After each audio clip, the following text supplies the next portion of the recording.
I'm Christine Lisi. No quarterback change for the Eagles. Coach Doug Peterson said today he won't bench the struggling Carson Wentz right now. Wentz threw his 15th interception of the season in the Monday Night Football loss to the Seahawks. Part of Wentz's struggles can be partially blamed on the Eagles' biggest issue on the field, notes ESPN's Dan Orlovsky. When you have an offensive line that's not very good, which is where the Eagles are right now with all their injuries, it exposes everybody's flaws. The quarterback and his flaws are going to get exposed. The running backs and their flaws will be exposed. The receiver's inability to get separation, it takes them longer. That flaw will get exposed. Dan Orlovsky. Today marked the Ravens' first practice since November 20th as they get ready for tomorrow's game against the Steelers, a matchup postponed 3 times because of Baltimore's coronavirus outbreak.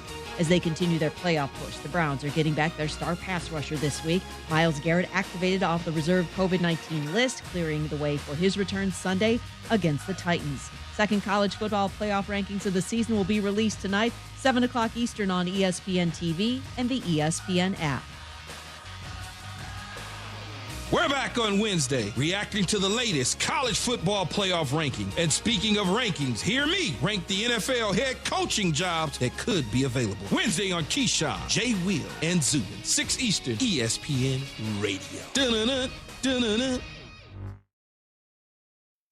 Matt Moscona. I'm very important. After further review. Say it one more time. After further review with Matt Moscona. And here we go. ESPN Baton Rouge, New Orleans, Alexandria. Live from the Mercedes-Benz of Baton Rouge studios. That's right.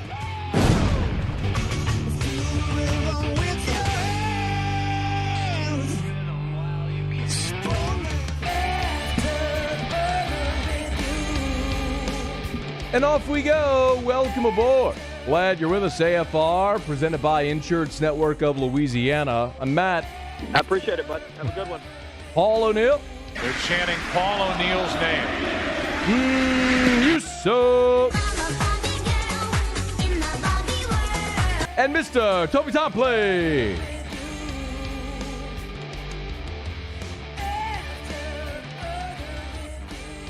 All right, we're here. Glad you are as well. Get out there and make it a good one. Busy show today. Lloyd Cushenberry, Broncos center. He was on the wrong side of one of the weirdest games any of us have ever seen this past Sunday, snapping the ball to a former practice squad receiver. Anyway, Lloyd Cushenberry will be with us in 90 minutes. Larry Holder later this hour. Glad you're aboard with us here on a Tuesday edition of AFR. Yesterday, we didn't delve too deep into the LSU-Alabama game, and honestly, I just feel like we've got all week to do that, and there's just not really a whole lot to say, quite honestly. I mean, LSU is a 4-touchdown underdog, and it's likely a name-your-score spot for Alabama. I think bigger picture questions within this program are more of the issue and more what needs to be discussed and addressed this week, but there are going to be conversations about the game that we'll discuss, namely who's going to start at quarterback for LSU this weekend. And that job has obviously gone to TJ Finley ever since Miles Brennan's injury, but with the offense playing as poorly as it did on Saturday, I think it's certainly up for discussion with Ed Orgeron if it's time to consider maybe playing Max Johnson. So for what it's worth, I did ask Ed Orgeron Monday when he met with the media. This is 25 moves, if I could. I did ask Ed Orgeron Monday how he graded the quarterbacks, and really I asked it in a way to say, when you watched the game film, did anything different present itself that maybe you didn't see real time? Well, the quarterbacks were under duress. I mean, so, I can't put anything on those young quarterbacks. I thought they did the best that they could. Now, they made some mistakes. They made some misreads. But when there's free blitzes and they're attacking them all and the young freshman quarterback, I got to put all the blame on. We got to have a better scheme, number one. So I was actually glad to hear Ed Orgeron say that. There's a lot of people that were critical of the way that Ed handled TJ Finley after the interception. I don't blame him for yelling. I mean, he's a fiery head coach, and how many times do we see coaches yell at players? I mean, quarterbacks, freshmen, veterans, it doesn't matter. It's just some coaches yell on the sideline. I mean, Nick Saban's made a career of it. Jimbo Fisher probably does it more than anybody. I didn't think much of that in that moment. But I was curious if in pulling Finley, it opened the door for Max Johnson. So Ed Ogeron was asked, what the plan is. This is 15. What the plan is this week at quarterback against Alabama.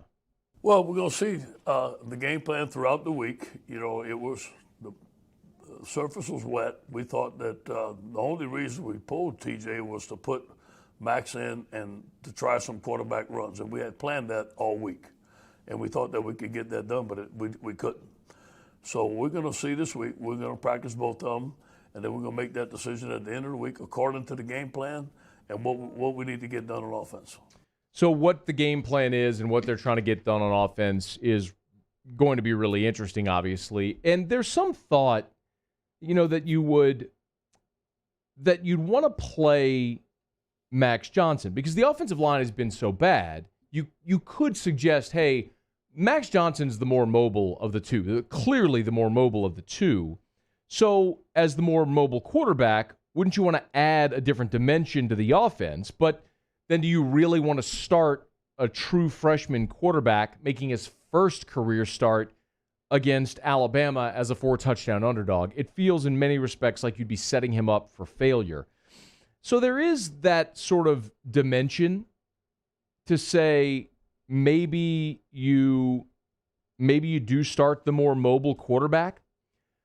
But, man, the flip side of it is when I went and kind of dug through this today, and it was certainly my impression watching the game live, and I even tweeted during the game, man, like at one point, LSU had not given up a sack at one point into the third quarter with TJ Finley. And I tweeted something to the effect of, if you just looked at the box score and saw LSU hadn't given up a sack yet, you'd think that the offensive line was playing really well. Clearly not the case. It was more TJ Finley, his ability to avoid pressure by maneuvering within the pocket, which I thought he did really well. And then also as a big-bodied quarterback, being able to avoid the rush and avoid going down.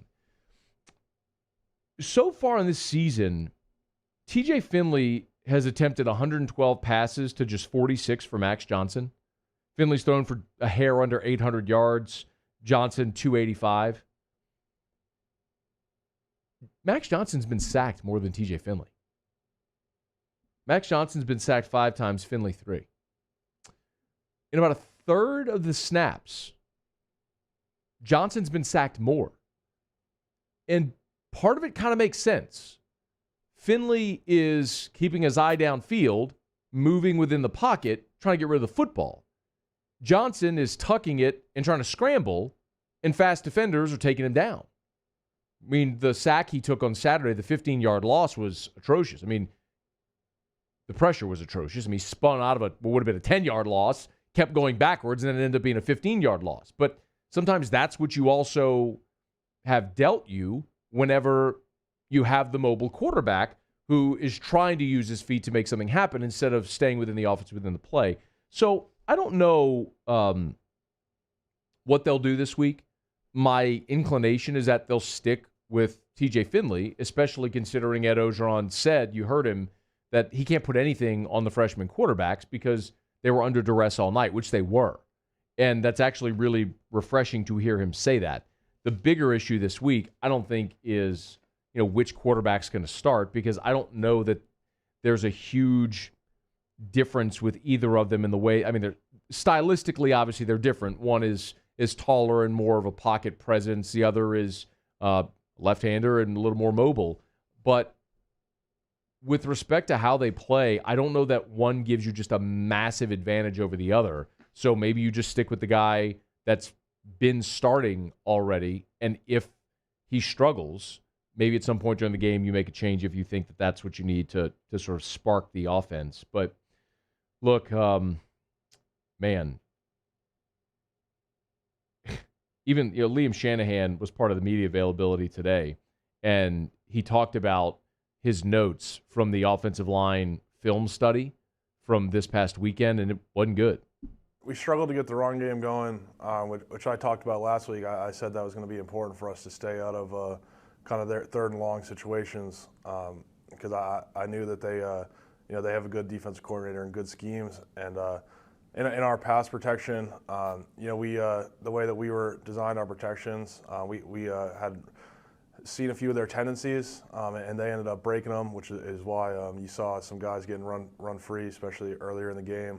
But by the time we made the adjustments, it was a little bit too late. So, what adjustments can they make this week in advance of Alabama's pressure? See, the general feeling coming out of media availability today with the players was got to have a better scheme because what you did on Saturday didn't work, and you better change it up because it could get really bad Saturday if not.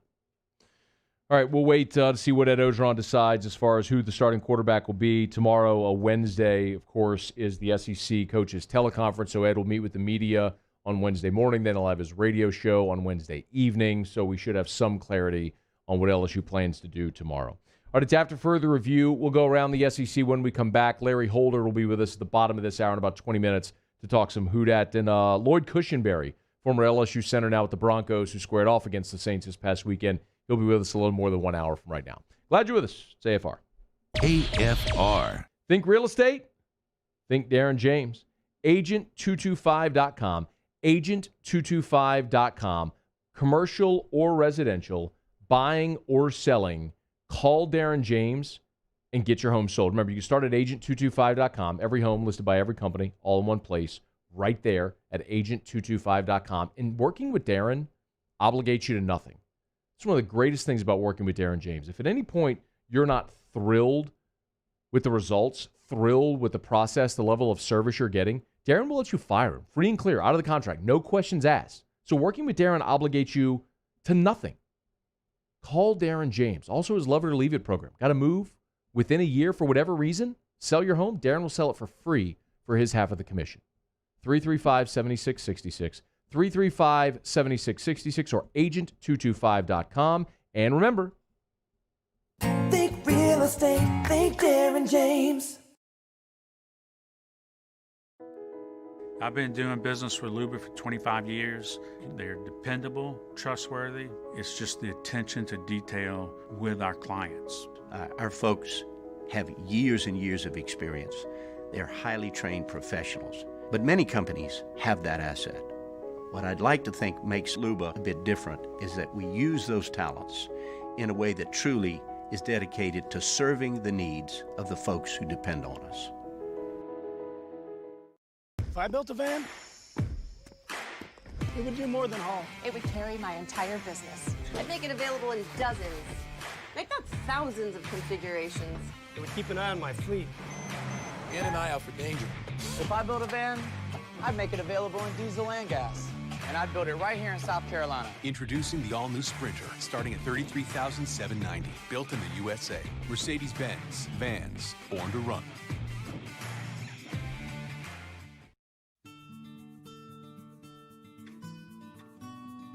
This is a house call.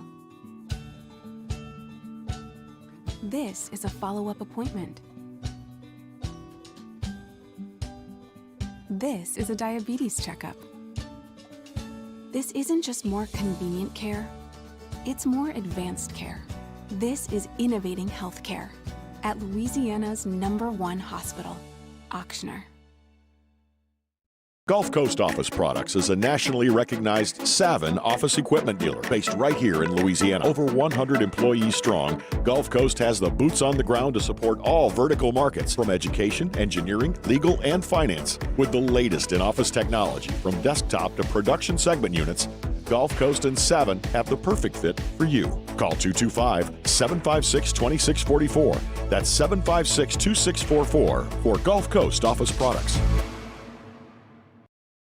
Gulf Coast Bank and Trust is a local bank with a straightforward philosophy. It's about doing the right thing for our customers. Participating in our community with annual local fundraisers. Offering individual attention in a modern banking atmosphere with a trusted local company. Gulf Coast Bank invested in technology with a local touch, giving our customers the power to bank anywhere, anytime. We're building relationships through personal service as the bank that cares about you. Gulf Coast Bank and Trust, the bank that cares about you.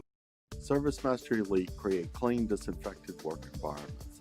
As a local business, we take pride in serving the New Orleans and Baton Rouge areas. Our cleaning protocols follow CDC and OSHA standards for healthcare settings, offices, senior living, restaurants, and industrial plants. Contact ServiceMaster Elite to get your operation ready for reopening with germ disinfection cleaning. ServiceMaster Elite, the trusted choice in professional.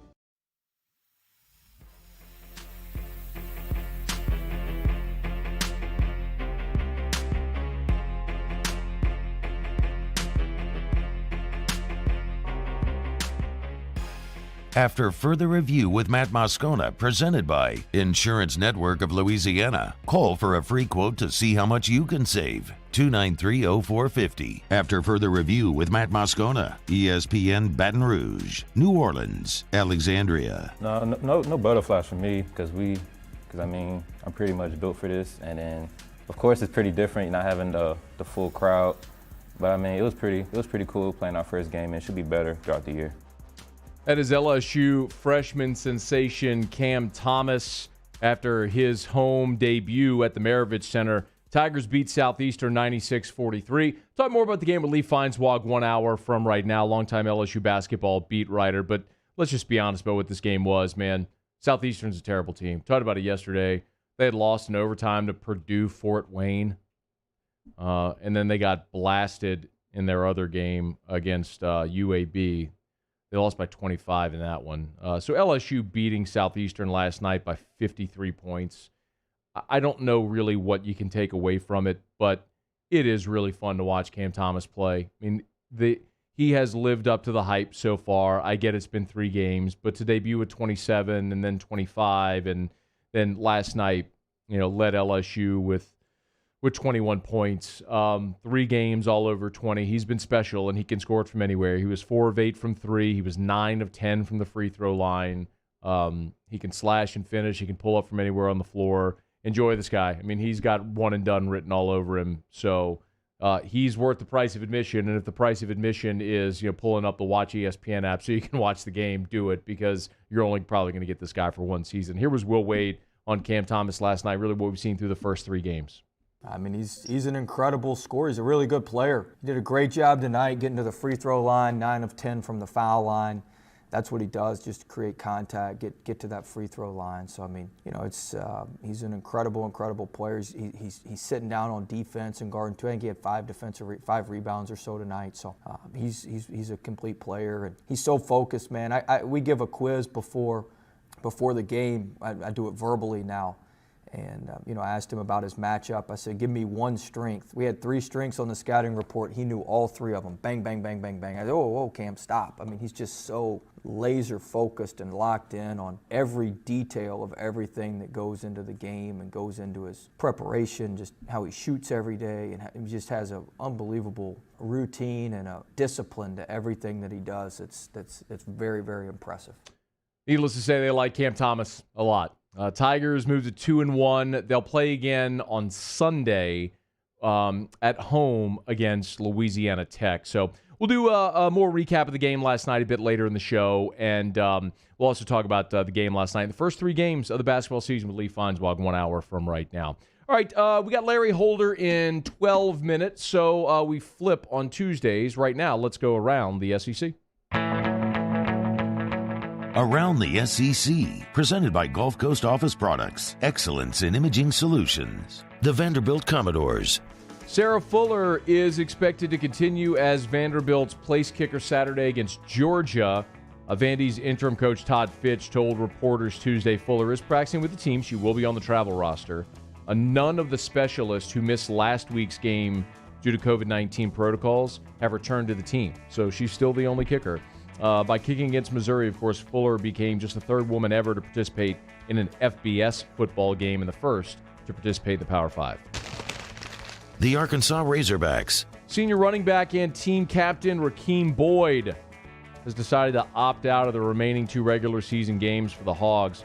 Boyd has not played since November the 14th. He's been limited just 82 carries for 309 yards this season after starting all 12 games for the Razorbacks a year ago. The Kentucky Wildcats. Familiar name, sophomore cornerback Kelvin Joseph has opted out of his final game at Kentucky against South Carolina. Says he'll begin preparing for the 2021 NFL Draft. Of course, Joseph played his first season in Baton Rouge, had to sit out last year due to NCAA transfer rules, and has played and started in 9 games this season for the Kentucky Wildcats. 6'1" cornerback, maybe his biggest play of his Kentucky career, pick 6 against Tennessee when the Wildcats had their first win in Neyland since 1984. The Auburn Tigers. Auburn defensive back Matthew Hill says he'll enter the transfer portal. Redshirt sophomore confirmed it on his Instagram story. His former wide receiver played just 3 games this season for Auburn. His decision to transfer means that every one of Auburn's 4 highest-rated signees from 2018 have all now left the program. Hill was a 4-star recruit, the number 92 overall player in the country, signed as a receiver, but at the start of the season moved to defensive back. The Tennessee Volunteers. Tennessee's lost its top-ranked commitment.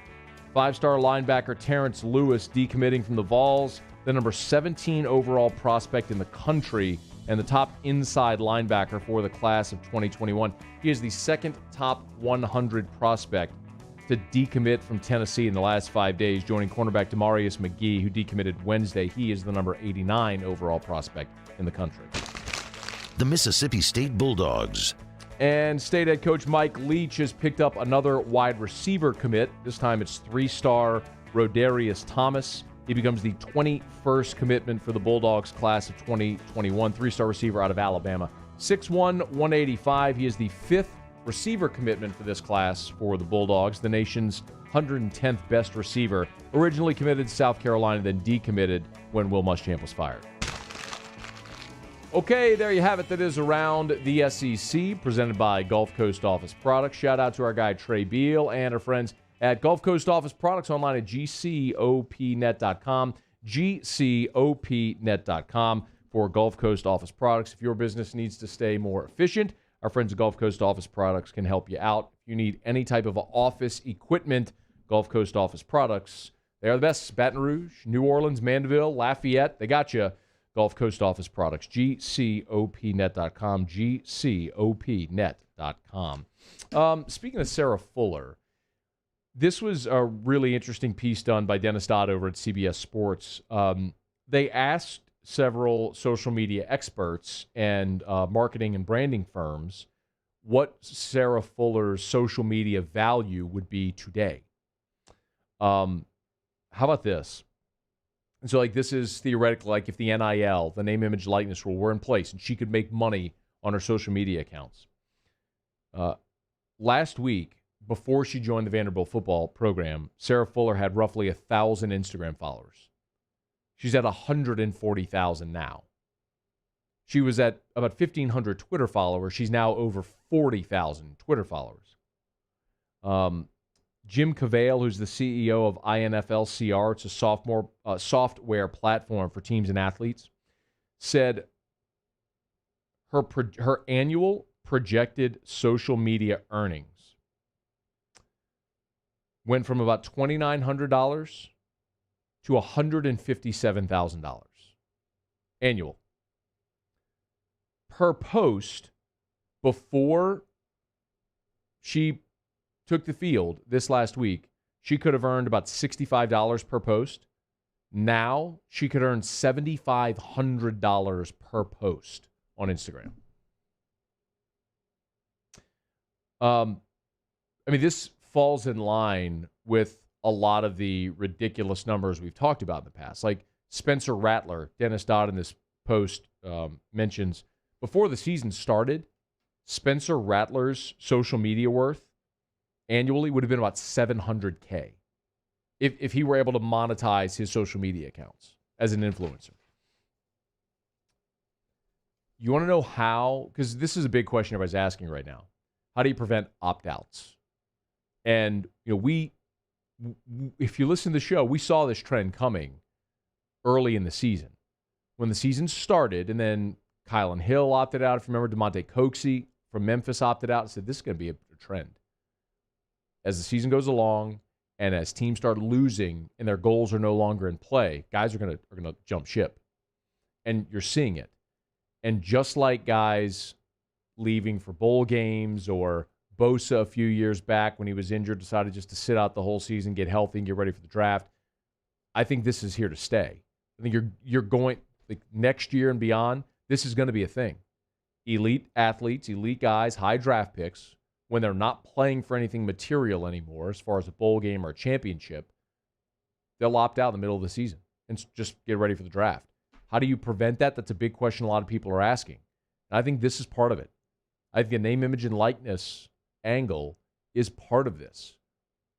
Because if you stick and stay with your school, good times and bad, that will increase your connection, your stickiness with that fan base. Now, there's some guys it just won't matter. And if you're Trevor Lawrence or next year's version or the following year's version of Trevor Lawrence, and you're surefire number 1 overall pick, top 5 pick, whatever the case may be, and you decide to jump ship, you're going to be fine either way. The NFL has shown you already, they don't care if you play in the bowl game. They don't care if you opt out. They want you healthy. Like, for those that have proven their point, the NFL doesn't care if you're playing college football or not. They're not going to hold that against you. But how do you keep, I hate to say marginal, but how do you keep Kylan Hill at Mississippi State? This could be a way. Interesting times. We talked about it yesterday. We are living through the greatest era of player empowerment in college athletics history. Players are finally recognizing their value and taking full advantage of it. And I don't blame them at all. All right, it's after further review. We'll knock out a quick break. When we come back, we'll visit with Larry Holder of The Athletic, talk some Who Dat. Stick around. It's AFR. AFR.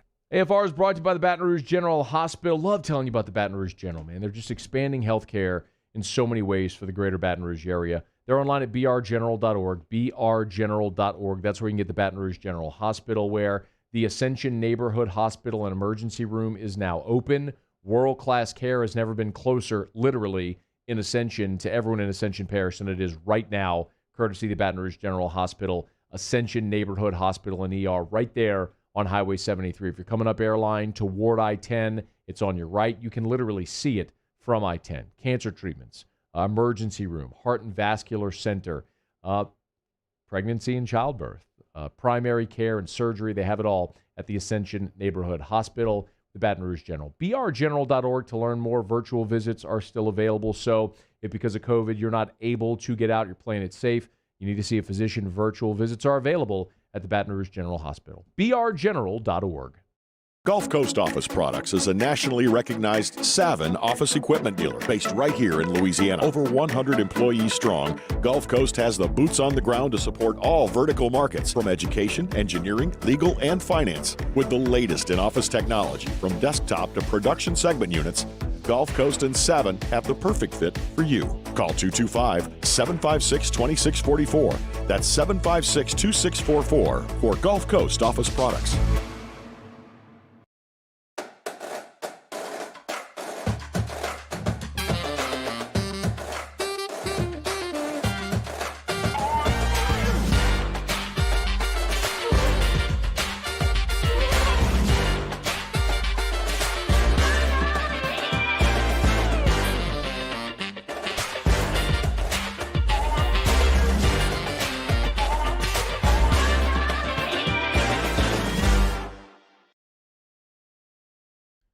Our local nonprofits help build a thriving community for all, and now it's time for us to give back.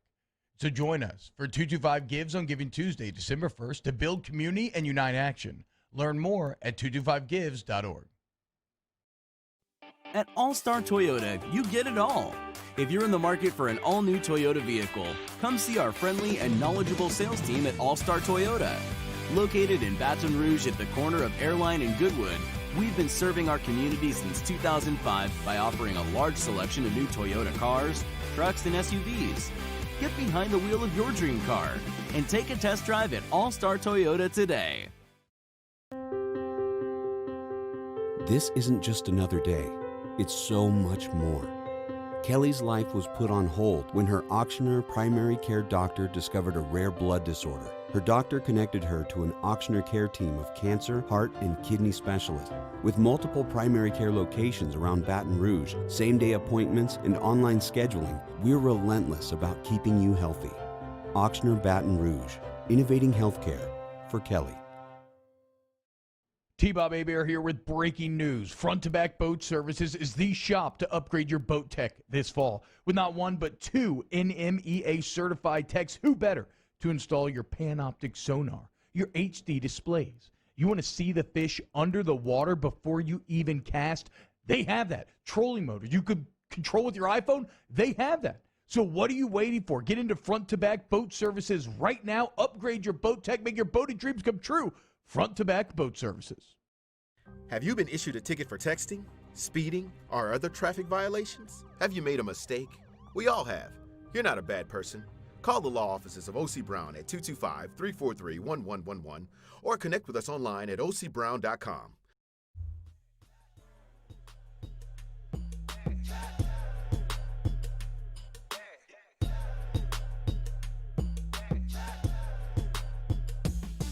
After further review with Matt Moscona, presented by Insurance Network of Louisiana. Call for a free quote to see how much you can save. 293-0450. After further review with Matt Moscona, ESPN Baton Rouge, New Orleans, Alexandria. All right, Saints win their 8th straight. They maintain their spot atop the NFC.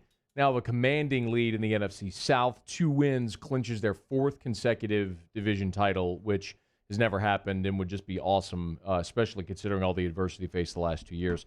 Joined every Tuesday by Larry Holder, theathletic.com/New Orleans. Uncle Larry, how are you? I'm good, Matthew. How are you, my friend? I'm doing well. Let me start with your reaction to the NFL making Denver play this game with a practice squad wide receiver at quarterback. Well, I would at first maybe fault the NFL, but I'm going to go more on the strategy of Vic Fangio, where he blamed his quarterback. I was actually really surprised to see him go that route, where he scolded publicly his quarterbacks for not following the rules and putting the team in this position. And so it's funny how the rules change whenever you're if there's X amount of players, but if it's only in one position group. And look, the rules we've seen change, whether it's masks and this and that. And so, but the fact that Vic Fangio came out and ripped his quarterback room publicly, I'd side on Vic Fangio saying, look, we screwed up. Those guys put us in a bad situation, and we basically just had to bite it and play. Whatever, that's dumb. Protect the shield, right? Well, I mean, it's what it is. What about the NFL punishing the Saints for their maskless celebration when every other team in the NFL has literally done the exact same thing? Well, when that happened, the new rule, it literally happened a few days leading up to it. And then the Saints broke protocol, and it took some, week, 2 weeks to finally come down with a punishment. And so, to me personally, I don't care if rich people get fined and drop in the bucket. Okay, so what? Yes, they're fined a draft pick, and I know that's probably more the angst than anything else. Mm-hmm. But if it's a rule, it's a rule. Follow the rules. They're a multiple offender. I don't really care personally. I really don't. If they don't follow the rules, they get fined. Oh well, that's just me. It's more the inconsistency with the NFL. Like, why are the Saints being fined and stripped of a draft pick when there's video of every other team in the post-game locker room doing the exact same thing? Maybe not with the strobe lights and eating a W, but you know what I mean. Well, it's also more than that. They had a maskless meeting that was discovered, so that's part of it too. And they're a multiple offender. Look, the Raiders got docked just as much money and a better draft pick. And I'm curious to see what happens with the Ravens when all of this is said and done. The Patriots got fined $350,000 with Cam Newton being testing positive, and obviously he broke protocol too. So, but if a team is fined money, I couldn't care less. Like I said, that does nothing to a billion-dollar franchise with multi-billion-dollar owners. A draft pick, okay, it's a seventh-round pick. I mean, the Saints traded 4 picks to get up in the third round this past year.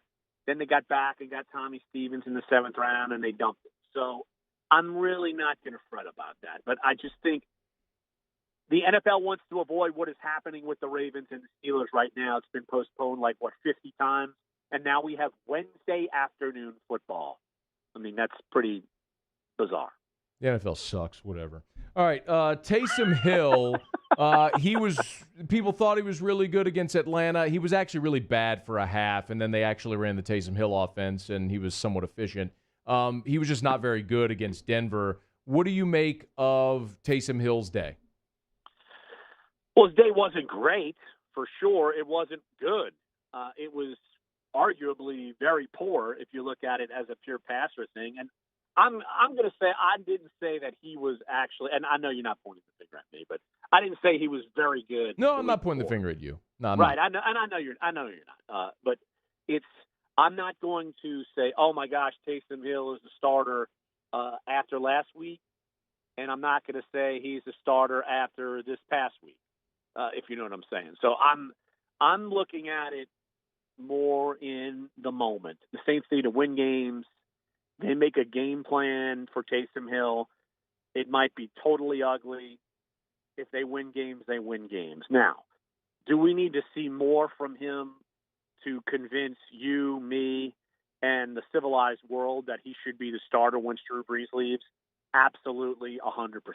So these are two different arguments that we're going to make with Taysom. They're winning with the formula that they have, but I don't think that formula is sustainable for 16 games if he becomes the starter next year. Do you think there's anything that could happen? And I'm anything is such a broad term, obviously speaking an absolute like that, but or maybe let me ask you a different way. What would have to happen for Sean Payton to play Jameis Winston this year?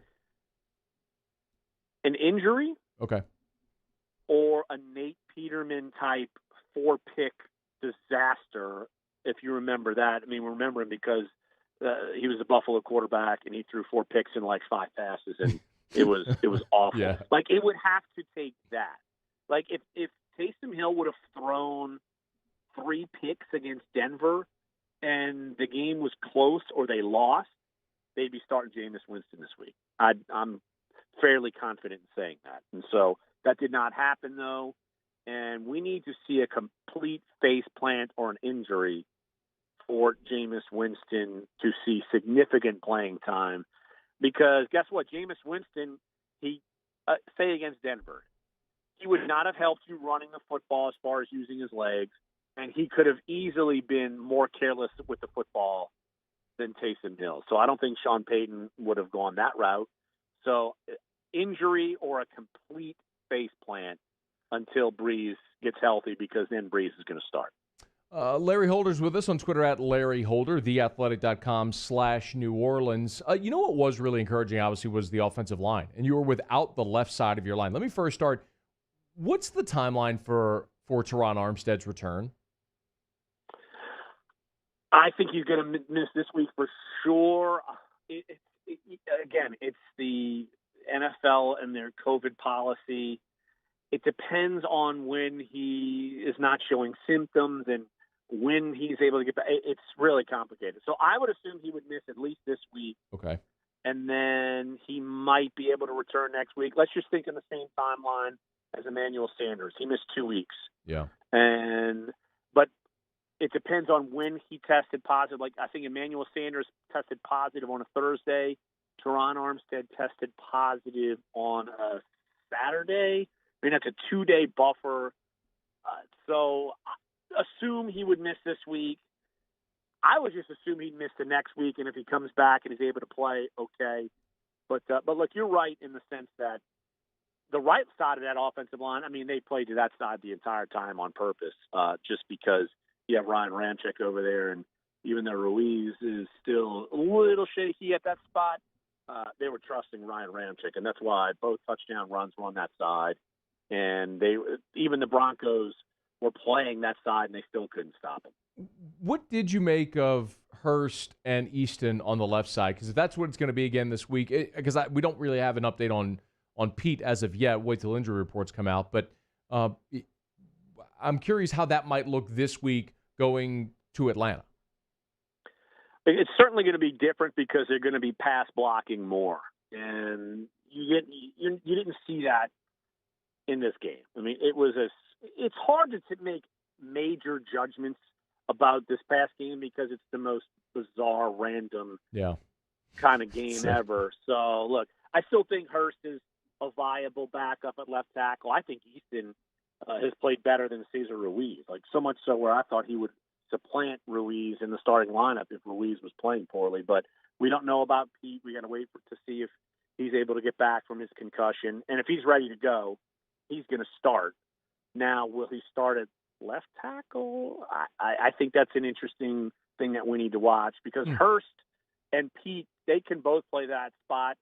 You'd probably want to play Pete at his strength, which would be guard, and maybe have Hurst play on that side. So, look, I think that regardless, you're playing against a Falcons team. Their pass rush stinks. Their pass defense stinks.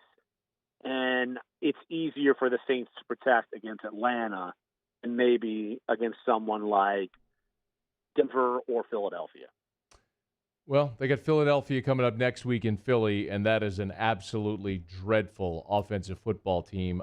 It would hard-pressed to see the Saints losing that game on the road, but it is the NFL. You never know. Let me get a thought before we wrap up on this week going to Atlanta. It's always so weird when you have this 2 games in 3 weeks and with opponents that know each other so well. But the Saints dominated so thoroughly, Larry, and then here they are, just about a 3.5 point favorite in this ballgame. What gives? I mean, after the Saints were so dominant, why is this perceived to be such a close game with the Saints going on the road this Sunday? Well, part of it is that Atlanta showed up and wiped the floor with Las Vegas. I mean, that's got to be one reason, saying, wow, okay, this team can show up and this divisional opponent, Taysom Hill is still the quarterback. So I think that's part of it. But also, look, I'm curious to see if Julio Jones plays, if Todd Gurley plays. I mean, neither one of them played this past week, and Atlanta was still dominant against a team that could easily make the playoffs in the AFC. And we've seen last year when the Saints were playing very well, Atlanta came and bit them. Mm-hmm. So I think that's why odds makers have them at that spot. Any game where Taysom Hill is a starting quarterback, I'm just going to assume it should be a close game, even though we have not really seen that yet. I assume it's still going to be a close game because he can make mistakes on the road. But still, Atlanta, they've won, 4 of 6? So they're 4-2 under Raheem Morris. And you never know what happens with Atlanta. And so I still think that this is a game. You can't take any game lightly, even though the opponents, we talked about Philly, that's next. I still think that the Saints, even though they're playing very well, we've seen them in this win streak win games that are close. So I'm not still immune to thinking that might still happen. I see you have a pinned tweet. Who is the Saints' most irreplaceable player? The answer will surprise you.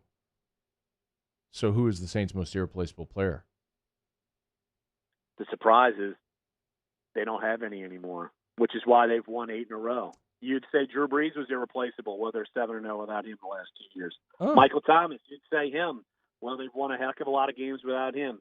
Alvin Kamara, when he was hurt last year, they won 2 without him. Marshawn Lattimore, these past few years, they're 4-0 without him in games. Janoris Jenkins, Teron Armstead. The point of the story is you don't have to say that anymore because the Saints can win without superstars in the lineup, which makes them – and that's hard to say. If you go look at quarterbacks around the league, Aaron Rodgers, Green Bay, is under 500 when he's been hurt. Ben Roethlisberger last year, they went 8-6 without him. Even Patrick Mahomes last year, they went 1-1 without him. The fact that the Saints win without quote-unquote irreplaceable players is the point of that column. You know what? I was really just teeing you up to tease your column, but thanks for giving us the answer. For that, I gave you a retweet. Y'all should go read it at theathletic.com/New Orleans. Follow him on Twitter at Larry Holder. Thank you, Larry. I appreciate the time as always. You're welcome. I'm just in a given mood. And, boy, did you not see who the Saints have in our mock draft by Dane Brugler? No, but I could take a guess. Your guess might be close to right, but it might be the quarterback that they'll see this week. Mac Jones? Yes. Yeah, I'm not good with that. Shocking, I know. I'm not impressed by Mac Jones lobbing balls to receivers that are 10 yards open, streaking past hapless defensive backs. Sorry, not impressed. Fit a ball in a tight window, and maybe we'll talk. I don't know that Mac Jones has had to do that all year. Like Kyle Trask. No, Kyle Trask hasn't had to do that all year either. My guy, Kyle Trask, my guy. He can be your guy, and he's not going to be a great NFL quarterback. And I would not waste a first-round pick on him. I never said he had to be great. He just needs to start like at least 5 games. That makes him a regular starter, and I win the bet. No, I don't think that makes him the regular starter. Didn't we agree this has to go through like 2023 or something like that? 3 years. We got a 3-year window. Yeah, 3 years. So when his ass is sitting on the bench in 3 years not playing anywhere, what's our bet again? You owe me like $1,000 or something? Not quite. We bet whiskey, and you said, what's a good bottle of whiskey? And I said, $50. Okay. And you're like, okay, that's good. All right, $50 whiskey. I'm glad you remember that because it could have really been anything. So. Because I want to be right. Because what? I'm so confident in this that I'm remembering this that I'm going to be right. Okay, you're not going to be right, but that's okay. All right, Larry Holder, theathletic.com/New Orleans. Thank you, Larry. We'll see you, man. All right, buddy. Talk All to right. you next week. See you later. It's after further review. AFR. Brought to you by Clegg's Nursery. Buy local, shop local at Clegg's Nursery. 18 locations in South Louisiana. Find the location nearest you. Actually, there's not 18 locations. There's 4. Sorry. I defaulted into somewhere else in my brain when I was looking for an image from Clegg's. 4 locations. Seaganeer Airline, LA 16 in Denham, Mid-City on Donmore, and the Garden Center on Greenwell Springs. It is Christmas season at Clegg's Nursery, so get on by. What are you waiting for? Get to Clegg's. Pick up your Christmas tree. We did it last week. You should do it as well. It's our family's Black Friday tradition. We go to Clegg's. We pick up our Christmas tree, and Erica decorates it when I come to work. Here's a picture of me and Drew with our Christmas tree right there. So that's the one we picked, the one that's right behind me. So you can go pick out your tree at Clegg's Nursery. And they have a ton of indoor and outdoor Christmas decor at Clegg's Nursery. Buy local, shop local, Clegg's Nursery. You may not know about the 4Kids Foundation, but you've probably heard of the Zurich Classic. And the Zurich Classic exists because of 4Kids. But it's what happens after the tournament that really counts. 100% of the proceeds are donated by the 4Kids Foundation to hundreds of local charities, totaling more than $40 million, all to help local children and families in need. 4Kids helps kids through golf, because every child deserves a shot at a brighter future. Gulf Coast Bank and Trust is a local bank with a straightforward philosophy. It's about doing the right thing for our customers. Participating in our community with annual local fundraisers. Offering individual attention in a modern banking atmosphere with a trusted local company. Gulf Coast Bank invested in technology with a local touch, giving our customers the power to bank anywhere, anytime. We're building relationships through personal service as the bank that cares about you. Gulf Coast Bank and Trust, the bank that cares about you. I've been doing business with Luba for 25 years. They're dependable, trustworthy. It's just the attention to detail with our clients.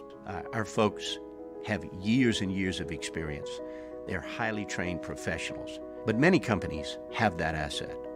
What I'd like to think makes Luba a bit different is that we use those talents in a way that truly is dedicated to serving the needs of the folks who depend on us. To all of our heroes working on the front lines of this COVID-19 pandemic, your bravery and selflessness represent the very best of us, and we want to say thank you. I'm asking everyone around the state to join me in celebrating the heroism of our healthcare professionals on the 19th of every month at 1900 hours, that's 7 p.m. Write a note of appreciation, make plans to donate to charitable organizations, or say a prayer. To learn more, visit 19thanks.org. Thank you, and God bless. Are you a licensed contractor? There's lots of good contractors in Louisiana doing work the right way, but unfortunately, too many unlicensed contractors are working outside the licensing requirements. Working as a contractor in Louisiana requires a license for the company doing the work. The Louisiana State Licensing Board for Contractors wants to help you get licensed to allow you to conduct work legally. It's not difficult to get the license. We can help you. Go to lacontractor.org for more information. Licensed contractors, it's the law. This is a house call. This is a follow-up appointment. This is a diabetes checkup. This isn't just more convenient care, it's more advanced care. This is innovating healthcare at Louisiana's #1 hospital.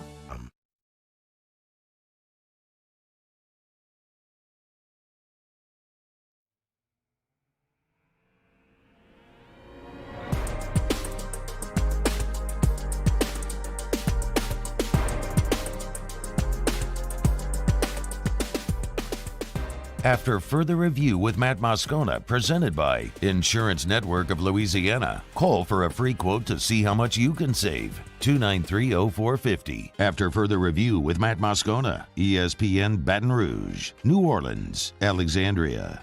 Make Christmas wishes come true this holiday season with 104.5 ESPN Baton Rouge's $15,000 sweepstakes presented by Acura of Baton Rouge.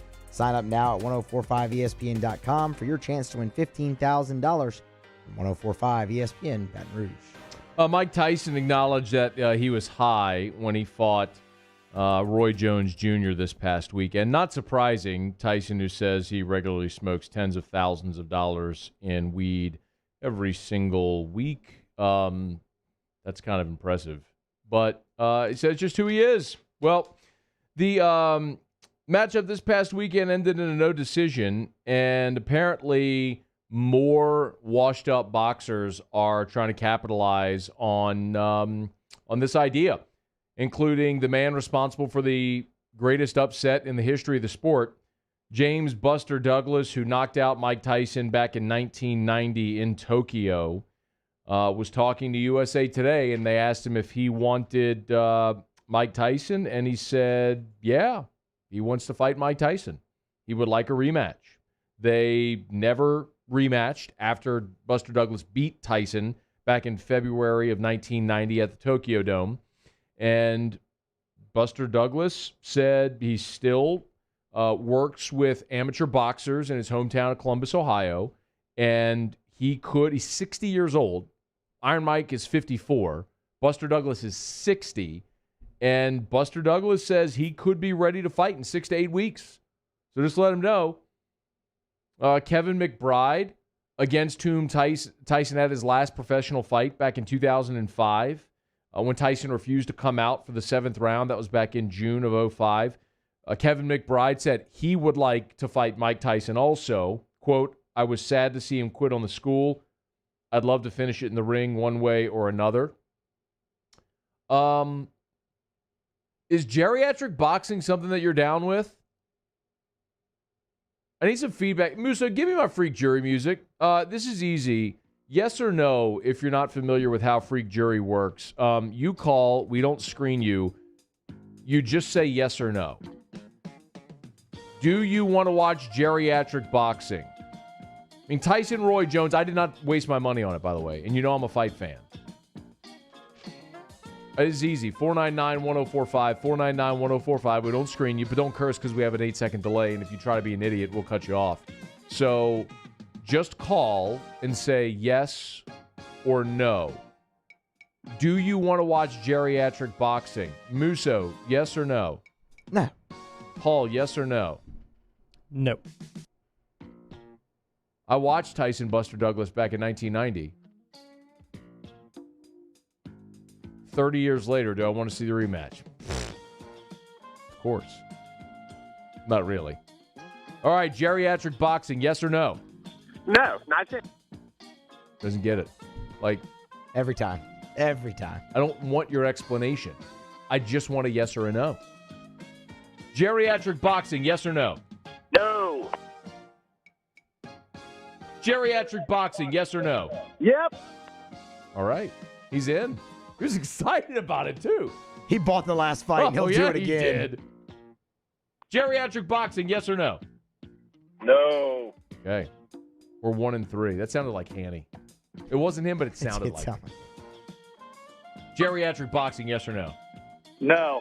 But Hanny would no doubt watch, and he'd be laying odds. You know he would. He'd be throwing bets down on that. Him and Ott.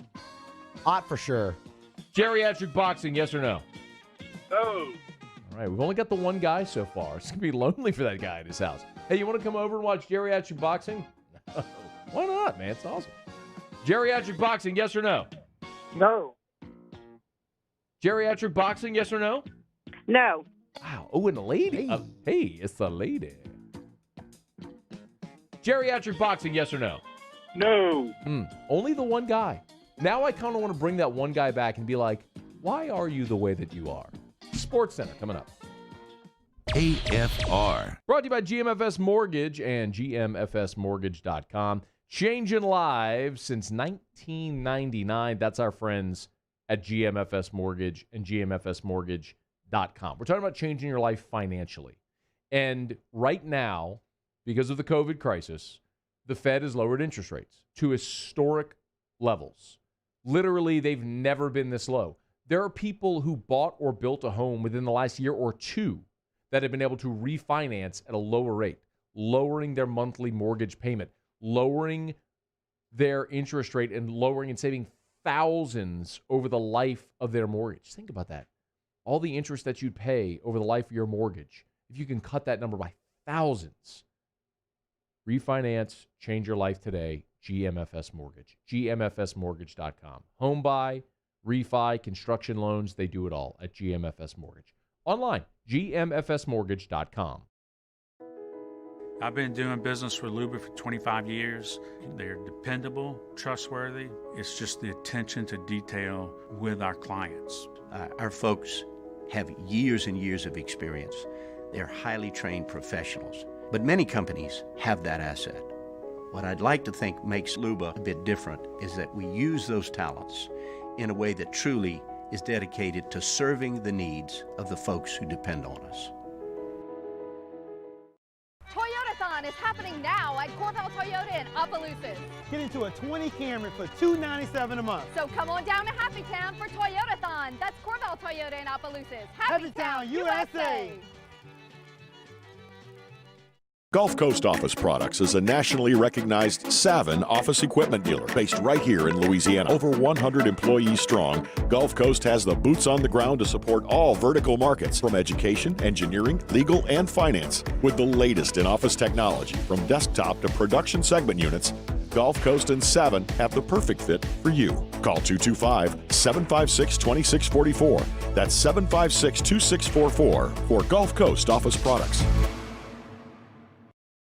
Gulf Coast Bank and Trust is a local bank with a straightforward philosophy. It's about doing the right thing for our customers. Participating in our community with annual local fundraisers. Offering individual attention in a modern banking atmosphere with a trusted local company. Gulf Coast Bank invested in technology with a local touch, giving our customers the power to bank anywhere, anytime. We're building relationships through personal service as the bank that cares about you. Gulf Coast Bank and Trust, the bank that cares about you. ServiceMaster Elite create clean, disinfected work environments. As a local business, we take pride in serving the New Orleans and Baton Rouge areas. Our cleaning protocols follow CDC and OSHA standards for healthcare settings, offices, senior living, restaurants, and industrial plants. Contact ServiceMaster Elite to get your operation ready for reopening with germ disinfection cleaning. ServiceMaster Elite, the trusted choice in professional cleaning since 1996. At All-Star Toyota, you get it all. If you're in the market for an all-new Toyota vehicle, come see our friendly and knowledgeable sales team at All-Star Toyota. Located in Baton Rouge at the corner of Airline and Goodwood, we've been serving our community since 2005 by offering a large selection of new Toyota cars, trucks, and SUVs. Get behind the wheel of your dream car and take a test drive at All-Star Toyota today. Hey, T-Bob, sports wouldn't be the same without the die-hard fans, so we're highlighting the fans that do it the most. Every week, 104.5 ESPN Baton Rouge brings you the Citizens Bank Fan of the Week. Check it out, 1045ESPN.com. It's the Citizens Bank Fan of the Week.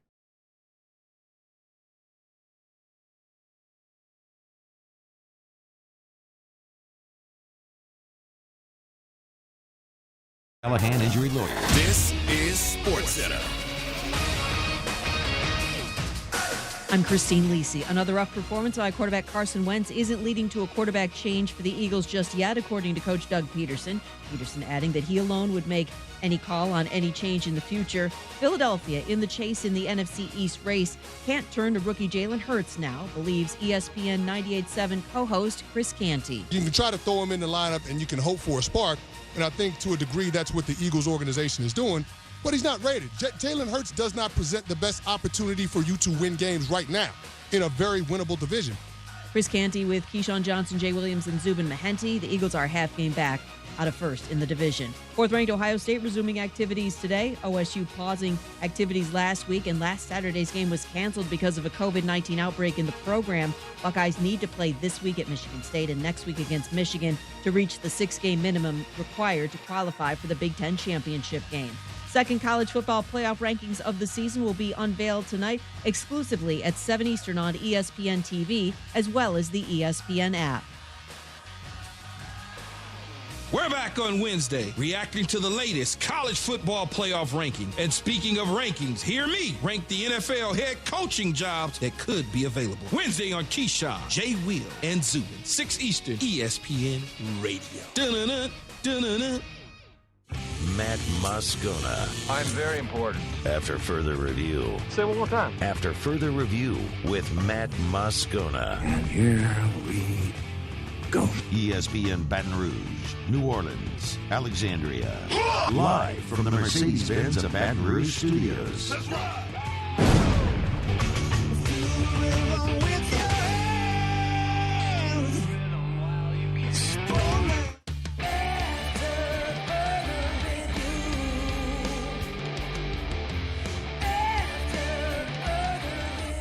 Hour 2, off we go. Welcome aboard. Glad you're with us. AFR, presented by Insurance Network of Louisiana. Matt. This is Shaq O'Neal, and I hate Matt. Paul O'Neal. They're chanting Paul O'Neal's name. You so. And Mr. Toby Topley.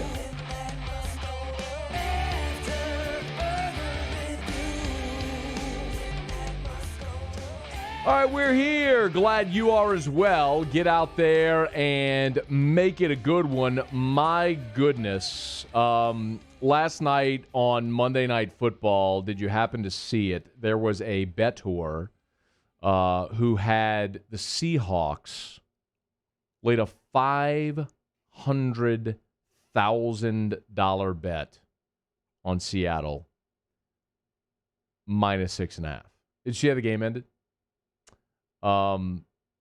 Game was over.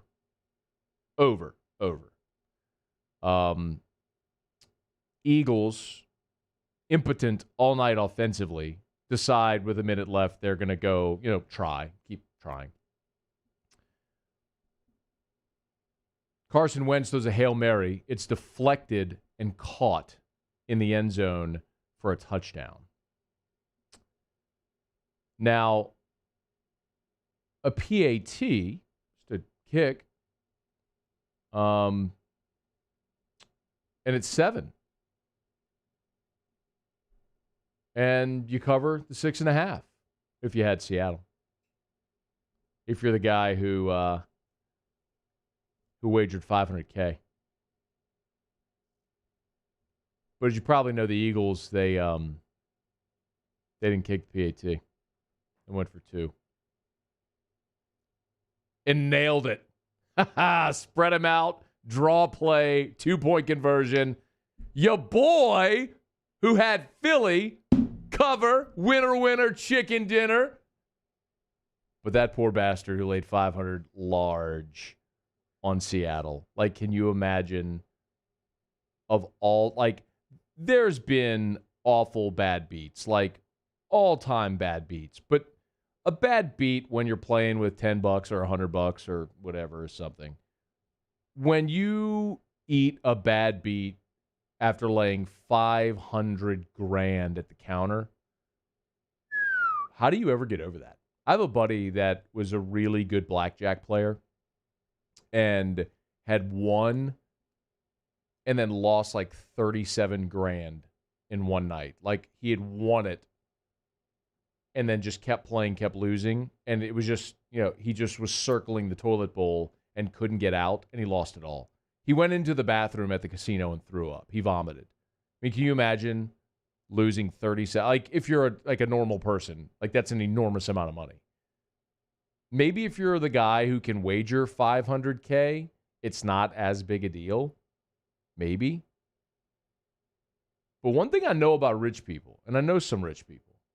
I'm not a rich guy, but I know some rich people. They didn't get rich by hating money. They got rich because they love money, and they're really good at hanging on to it.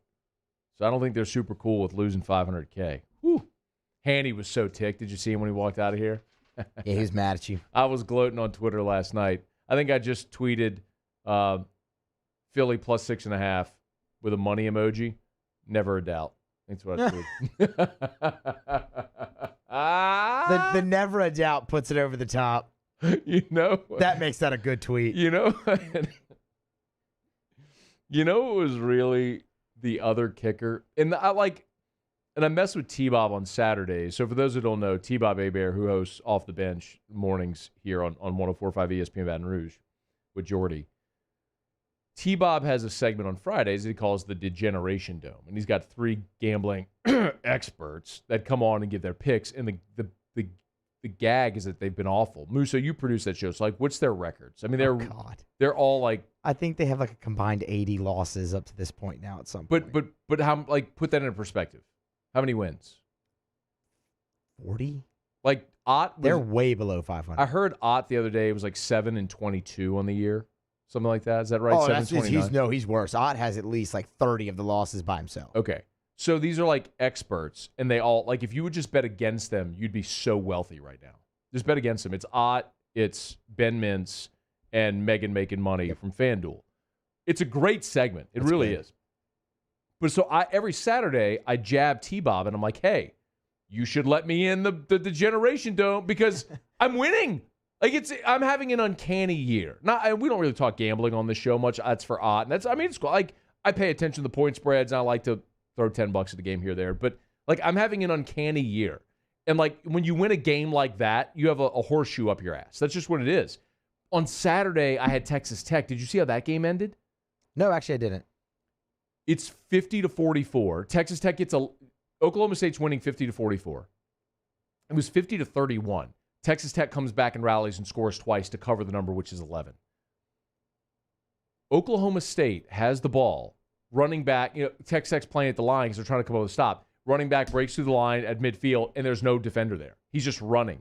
And then he just goes down at like the 5-yard line. If you score, cover. You cover. If you go down, Scone wins. Dude went down at like the 5. It's that kind of year that I'm having. It's your day. It's been my year. And I know it's going to end because these never last, right? When you go on a run like this, it never lasts. Like, the only loss I've had in like 3 weeks was Mississippi, the Egg Bowl over. I had the over in the Egg Bowl. But last week, the Tennessee-Auburn game, when Auburn had the 100-yard pick six, like, when Tennessee had 2 red zone possessions and came away minus 10 on their 2 red zone possessions, which was crazy. But anyway. So, T-Bob, just another one, bro. I had another winner. I mean, I'll just call you on Friday and patch you in. Whatever, dude. You let me know. I mean, you want people to actually give winners in the Degeneration Dome? Like, you actually want to help people make money. Then again, Muse, that may actually be a negative circumstance because if I'm actually giving winners, then I'm going to confuse everybody who would just fade those 3.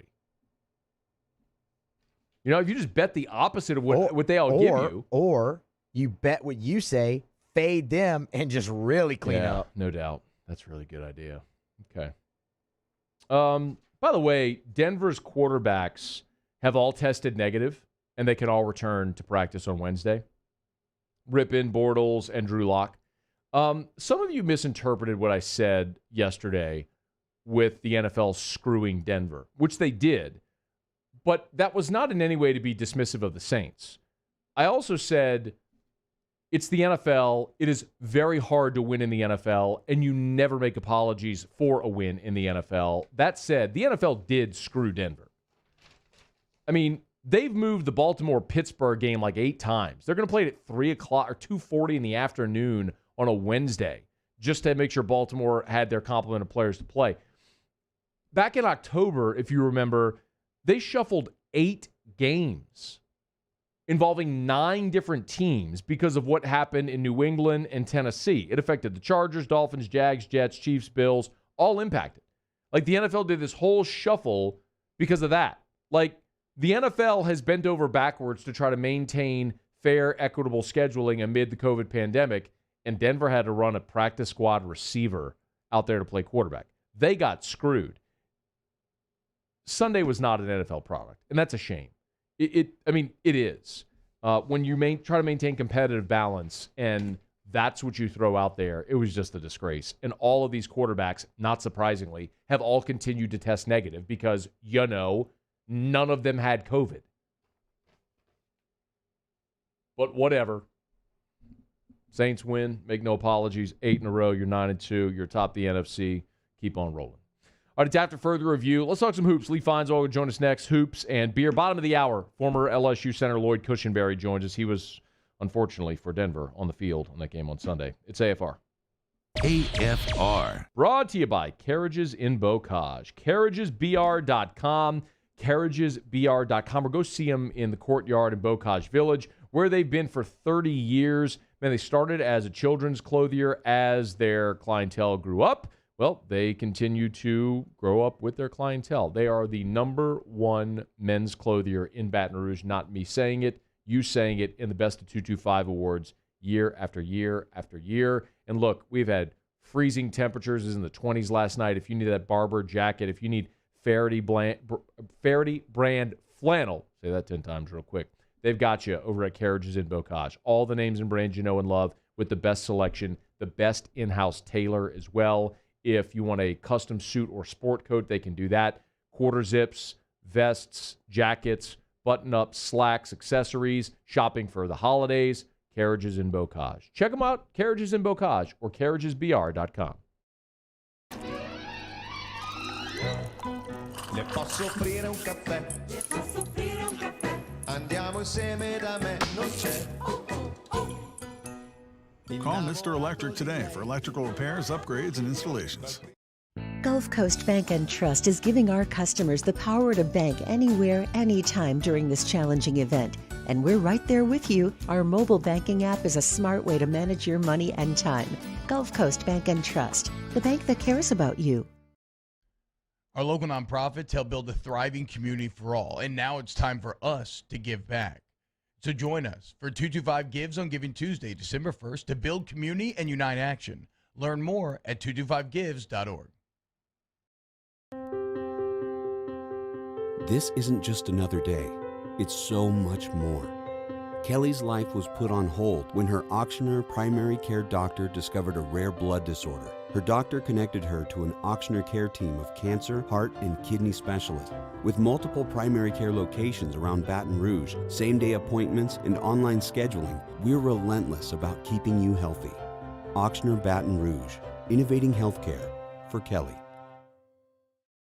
T-Bob Hebert here with breaking news. Front to Back Boat Services is the shop to upgrade your boat tech this fall. With not one but 2 NMEA certified techs, who better to install your Panoptic sonar, your HD displays. You want to see the fish under the water before you even cast? They have that. Trolling motor you could control with your iPhone? They have that. So what are you waiting for? Get into Front to Back Boat Services right now. Upgrade your boat tech. Make your boating dreams come true. Front to Back Boat Services. You may not know about the 4Kids Foundation, but you've probably heard of the Zurich Classic. And the Zurich Classic exists because of 4Kids. But it's what happens after the tournament that really counts. 100% of the proceeds are donated by the 4Kids Foundation to hundreds of local charities, totaling more than $40 million, all to help local children and families in need. 4Kids helps kids through golf, because every child deserves a shot at a brighter future. I've been doing business with Luba for 25 years. They're dependable, trustworthy. It's just the attention to detail with our clients. Our folks have years and years of experience. They're highly trained professionals, but many companies have that asset. What I'd like to think makes Luba a bit different is that we use those talents in a way that truly is dedicated to serving the needs of the folks who depend on us. Toyotathon is happening now at Corval Toyota in Opelousas. Get into a 20 Camry for $297 a month. So come on down to Happy Town for Toyotathon. That's Corval Toyota in Opelousas.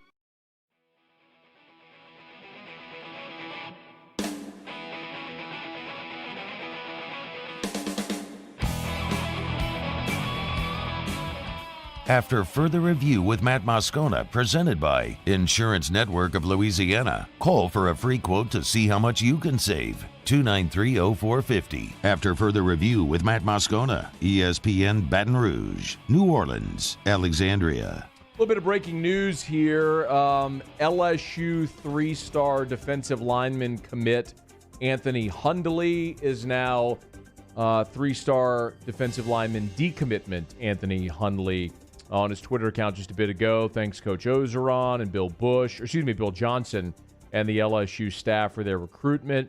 Says he's reopened his commitment, wants to make sure he finds a place that's best for him.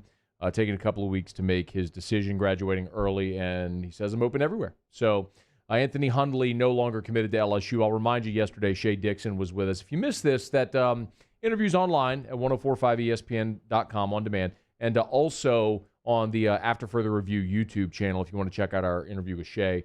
But we talked with Shea yesterday, and LSU was at 22 public commits, but Shea said that number's probably more like 18 to 20, estimating LSU was still going to have at least five guys in this class. So one domino falling there with Anthony Hundley decommitting from this LSU class of 2021. All right, Lee Feinswag joins us. Hi, Lee. How are you? Well, I'm uncommitted or should be committed. One of the two. How are you, Matt? You mean committed like padded walls and straitjackets? I got it. You never know. You never know. Hey, you want to start with alcohol before, and then we'll finish with alcohol? Okay. Like, come full circle in the interview? Sure. So, have you ever had a Goose Island bourbon county brand stout? It comes out of Chicago, and it's a limited edition. Usually comes out about Thanksgiving. No. I didn't look for it this year because I heard it was going to be very hard to find, and I didn't know if anybody here had it. But it's one of those just great stouts that you can only get once in a while. But I had one that I actually had refrigerated for a couple of years. It was in 2015, and drank it yesterday, and it was still great. But no way. For any of you still have them in your refrigerator, drink them after at least 3 years. Don't wait 5. But that was one. And the other is everybody out there who's got a Meyer lemon tree, and lots of people in Baton Rouge do, which is one of the great fruits. Oh, we have so many Meyer lemons, I don't even know what to do with them. Well, I do know what to do with them. You can either make ice cubes with them and then just drop them in your vodka, or you can just have them with your vodka.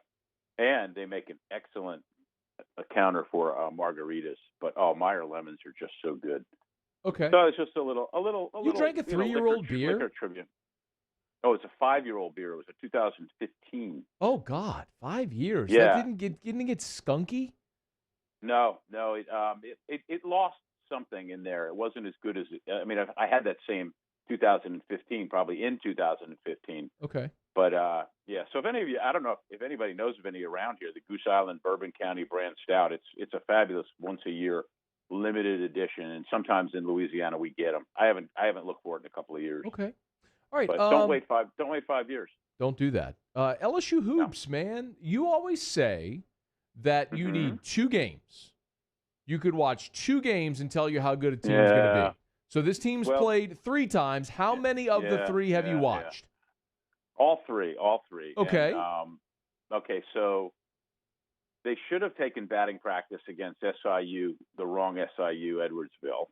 And in that game, I want to say LSU went up 22-4, and then at one point was leading 62-60, which lets me think that there's a lack of focus and concentration and defense at times, and that's being tactful because SIU is horrible. Yes. So, but in that game, it was evident that LSU has a lot of scoring potential, if nothing else.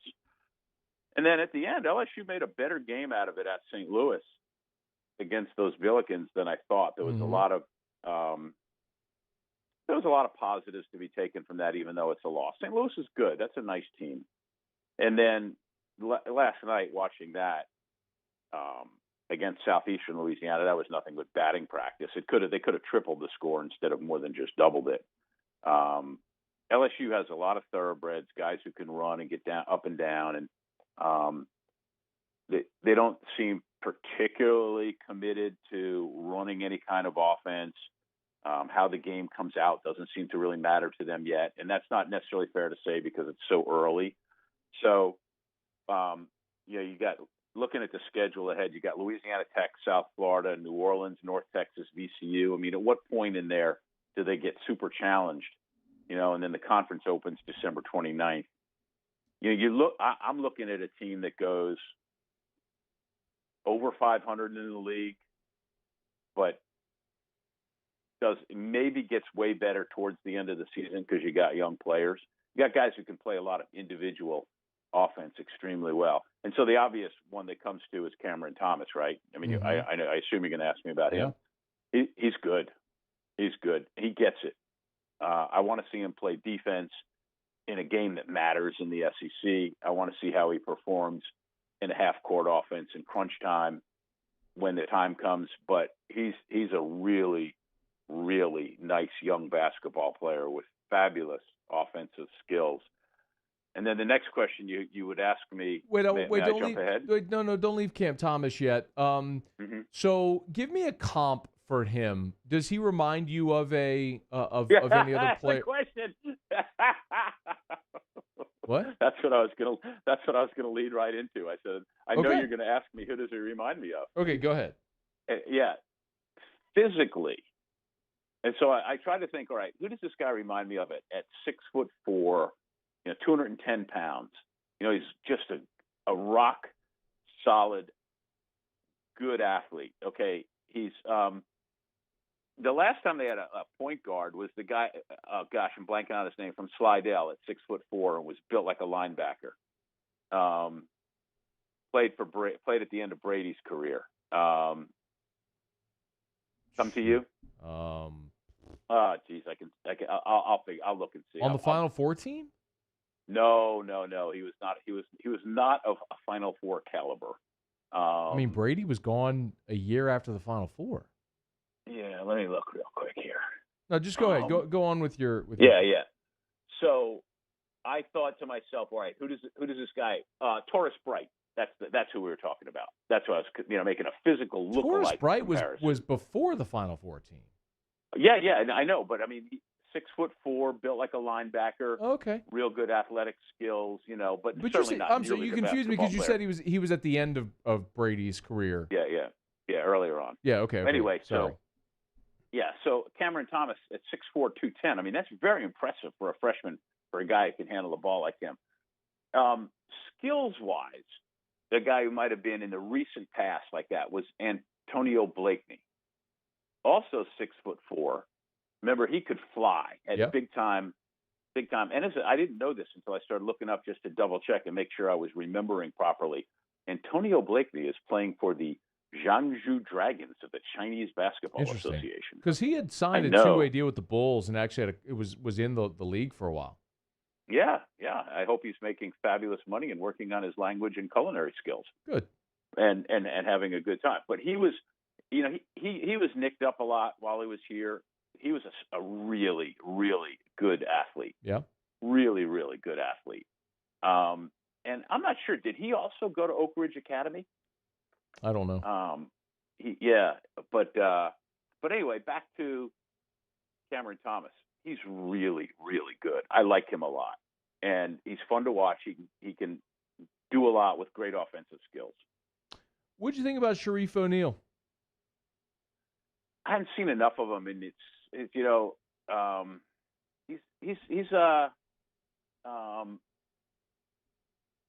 I don't know, he's just played a little bit. I was surprised he's 2 for 4 from 3-point range, which is 2 more 3-pointers than his dad made in his whole college career. Right. Yeah. Do you know that Shaquille O'Neal never in his college career ever hit a game-winning shot?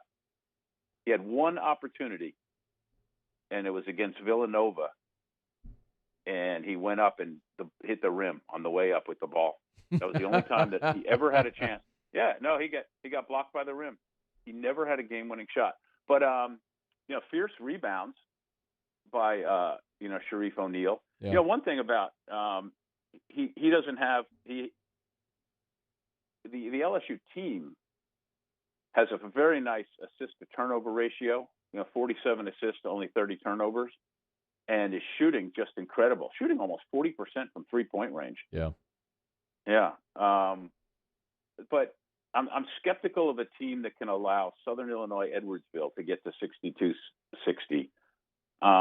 Skeptical of a team that would lose at St. Louis if it has higher aspirations than that. St. Louis is good. And then again from last night. So after 3 games, I'll tell you it's a 10-win SEC team. Oh, Lee. Yep. I'll take the over. Make it 11 for the over/under. I'll take the over. Okay. I hope you're right for them. They got to play better defense. They got to care more. They've got to act like it matters more to them. I think Will Wade even acknowledged after the Edwardsville game that they were doing absolutely nothing because they wanted to show nothing before they played St. Louis. I think they put a lot of eggs in that St. Louis basket, and unfortunately it didn't go their way. But I think you're underselling this team. Okay, well, we haven't even seen Charles Manning yet. Brian Penn Johnson's playing like 2 minutes a game. Who's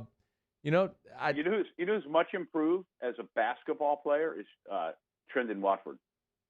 Much improved as a basketball player, and possibly Javonte Smart, but I'm not sure yet. I need to see him play against better people. All right. He is Lee Feinswad. Are you going to go to the game on Sunday against La Tech? No. You're going to watch it? No. Oh, yeah. I'll watch it. Okay. I don't know. I'd have a hard time convincing myself to go to a sporting event other than a volleyball match at this point right now, even though I know all the protocols are in place. And plus, I don't want to watch the schedule that they're playing these matches early. There's nothing there that intrigues me until they get to the SEC schedule. Well, if you'd gone last night, you would have seen Shaq. He was there. I know. I would like to have seen him. I haven't seen him in a few years. And, of course, I hold the distinction of being not only the beat writer while he played, but the only media person to have seen him play every game because Jim Hawthorne had basketball conflicts and couldn't make a couple of his games. So he was a good player. Wait, did you say you called basketball? No, Jim Hawthorne, the LSU basketball and football announcer at the time, had to miss basketball games and road trips because of LSU football games at the same time. So he did not get to be there and see Shaquille play every game. Oh, I see. I understand. Yeah. Where you did. Which is, that and $1.50 will maybe get you a small cup of coffee, but, And we get to hear fun stories like Shaq hitting the underside of the rim against Villanova when he was attempting a game-winning shot. And you know what else? Those are great tales to be told over an ice-cold beer. Oh, what is the malted liquor? What gets you drunker quicker? What comes in bottles or in cans? Beer. Can't get enough of it. Beer. How we really love it. Beer. Makes me think I'm a man. Beer. I could kiss and hug it, but I'd rather chug it. Beer. Got my belly out to here. Beer. I could not refuse it. I could really use a beer. Beer. Take it away.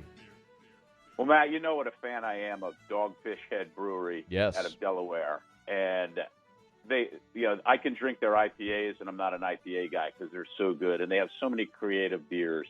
Well, you can get really drunk off of one Dogfish Head. Yeah, well, this Dogfish Head is a worldwide stout, very no-frills bottle, comes in a 4-pack. And as they said, yes, this is the beer you've heard so much about. Matt, 15 to 20% alcohol. Oh, my God. A 15 to 20% ABV.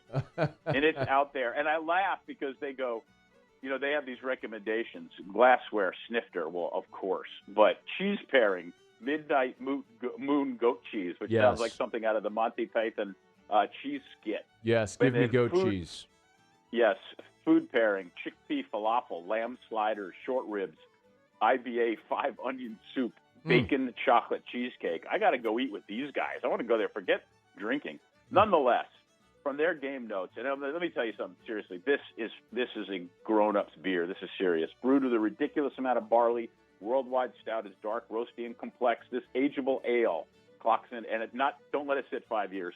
Clocks in at 15 to 20% ABV and has a depth more in line with a fine port than with a can of cheap mass-marketed beer. It's been coming out since 1999, and it's great.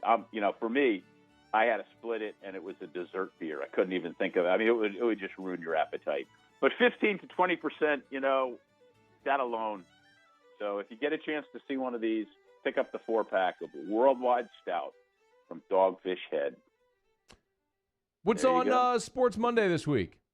Well, it would be Sports 225 with Chris Walsh, who covers Alabama. We joke. He's like, didn't we just do this? I go, yeah, but come on for 5 minutes just to make fun of where we're at. And then Eric Ritchie, who has developed the VSN Sports Network, which is really doing a fantastic job in Louisiana. Thanks, Lee. Always good, Matt, and get yourself a Worldwide Stout. I'll do it. We'll see you. That is Lee Feinswag. This is After Further Review. Lloyd Cushenberry next. AFR. Brought to you by Ichiban Essen near Perkins Airline Highway in Gonzales. Voted by you the best sushi and best hibachi in the Best of 225 awards. Maybe get one of those beers Lee was talking about and wash it down with some sushi, or wash the sushi down with the beer. However way you want to do it, just make tonight an Ichiban night, the best sushi and best hibachi in the Best of 225. They've got all your favorite traditional rolls like the California roll, the crawfish roll, the crunchy roll, soft shell crab roll, and then the best specialty rolls in all of Baton Rouge, like the fried snapper roll. Snow crab, avocado, masago, cream cheese, tempura fried snapper with seafood sauce. Find your favorite specialty roll tonight at Ichiban. And remember, from our friends at Ichiban, their latest concept, Boru Ramen in Electric Depot on Government Street. Authentic Japanese ramen. This is a dining and culinary experience. Try it tonight. Boru Ramen in Electric Depot on Government Street. Hello. What's up, B? What you doing? Chilling at the office working. You? Hanging at the job site. Chilling. Roof's up. Hey, Greg. Roof up? Roof's up. Roof's up. Roof's up. Roof's up? Roof's up. Roof's up! Roof's up! Beautiful roof every single time. True. True. Are you a licensed contractor? There's lots of good contractors in Louisiana doing work the right way, but unfortunately, too many unlicensed contractors are working outside the licensing requirements. Working as a contractor in Louisiana requires a license for the company doing the work. The Louisiana State Licensing Board for Contractors wants to help you get licensed to allow you to conduct work legally. It's not difficult to get the license. We can help you. Go to lacontractor.org for more information. Licensed contractors, it's the law.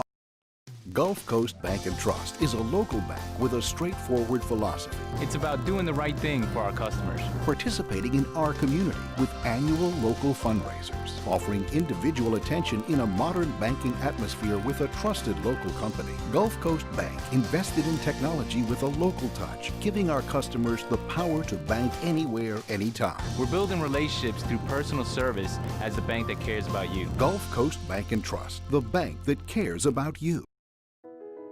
I've been doing business with Luba for 25 years. They're dependable, trustworthy. It's just the attention to detail with our clients. Our folks have years and years of experience. They're highly trained professionals. But many companies have that asset. What I'd like to think makes Luba a bit different is that we use those talents in a way that truly is dedicated to serving the needs of the folks who depend on us. To all of our heroes working on the front lines of this COVID-19 pandemic, your bravery and selflessness represent the very best of us. and we want to say thank you. I'm asking everyone around the state to join me in celebrating the heroism of our healthcare professionals on the 19th of every month at 1900 hours, that's 7 p.m. Write a note of appreciation, make plans to donate to charitable organizations, or say a prayer. To learn more, visit 19thanks.org. Thank you, and God bless.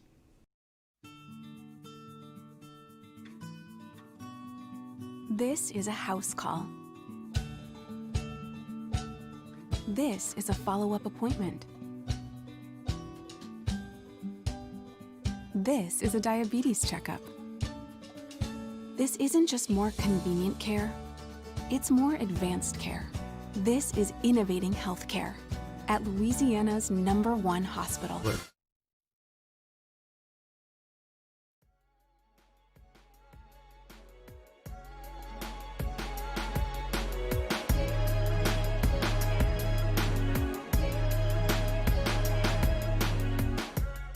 After further review with Matt Moscona, presented by Insurance Network of Louisiana. Call for a free quote to see how much you can save. 293-0450. After further review with Matt Moscona, ESPN Baton Rouge, New Orleans, Alexandria.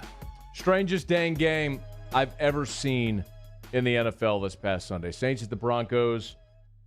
Practice squad receiver Kendall Hinton pressed into service to play quarterback. Former LSU Tiger, wearer of the number 18, rookie center starting in Denver, Lloyd Cushenberry. He was on the field for it. He's with us now. Lloyd, great to hear from you, man. Thanks for the time. How are you? No problem. Doing good. How are y'all? Man, we're doing really well. All right. What was that like, man, on Sunday? It was definitely weird, but, we had to deal with the circumstances. There was nothing much we can do. Had to just go out there and, do what we can. We felt like going in. We was ready to play and ready to shock the world. But, it is what it is, and we're on the next week. When did you find out? Like, we all found out Saturday that the quarterbacks weren't going to be available. Is that when you all found out as well? Like, how did you find out?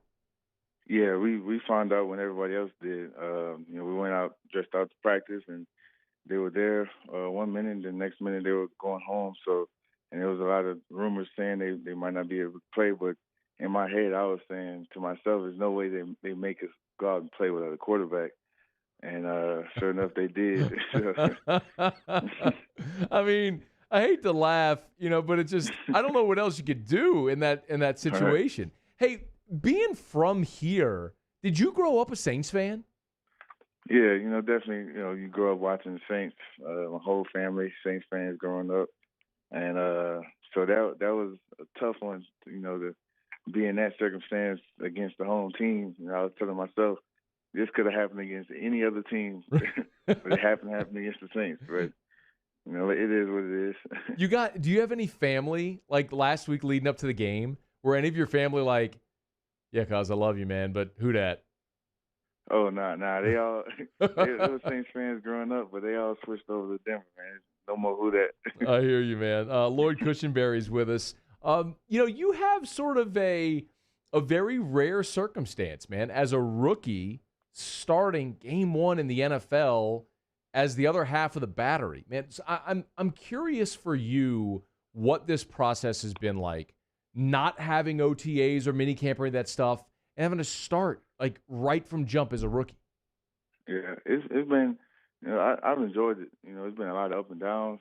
I haven't been as consistent as I would like to be, but it's all a learning process, and I know, this year is gonna just help me so much moving forward, going into next year with all this experience. It's definitely been weird without an off season, like you said, but the Zoom meetings and the way they went, I feel like, it was great. They went smooth. I, got the playbook down in a short amount of time. So coming into the season, I felt comfortable, and it was just all about just getting that chemistry with the guys. And I feel like we have a young team, young offense. So going into next year, I feel like we have a lot of talent to look forward to and just build on. It's such a contrast, right? Because when you come to LSU, you really had to be patient. You had to wait your turn till you finally got your shot. And now, man, it's a rookie. It's like, oh, Rook, get in there, man. You're the starting center. Like, how has that contrast worked for you? I mean, you didn't have that period like you did at LSU. Right. Yeah, that's one of the first things they told me after I got drafted. It's no red shirt in the NFL, so you got to come in ready to play. This is a job now. This is business, so it doesn't matter how old you are, how long you've been in the league. When they draft you, they pick you up, they expect you to perform, no matter what. So, it's definitely a lot different from college with no red shirt, no staying patient and waiting your turn. When you get here, you better get ready to play. Lloyd Cushenberry is our guest. Make sure you follow him on Twitter and on Instagram at LCush79 on Twitter, at LCush_79 on Instagram. Like, try to make this like real for me. When I ask how from game 1 to game 11, how far do you feel like you've come? Like, in what material way can you say, man, week 1, this was a problem, but now I recognize how much better I am at it?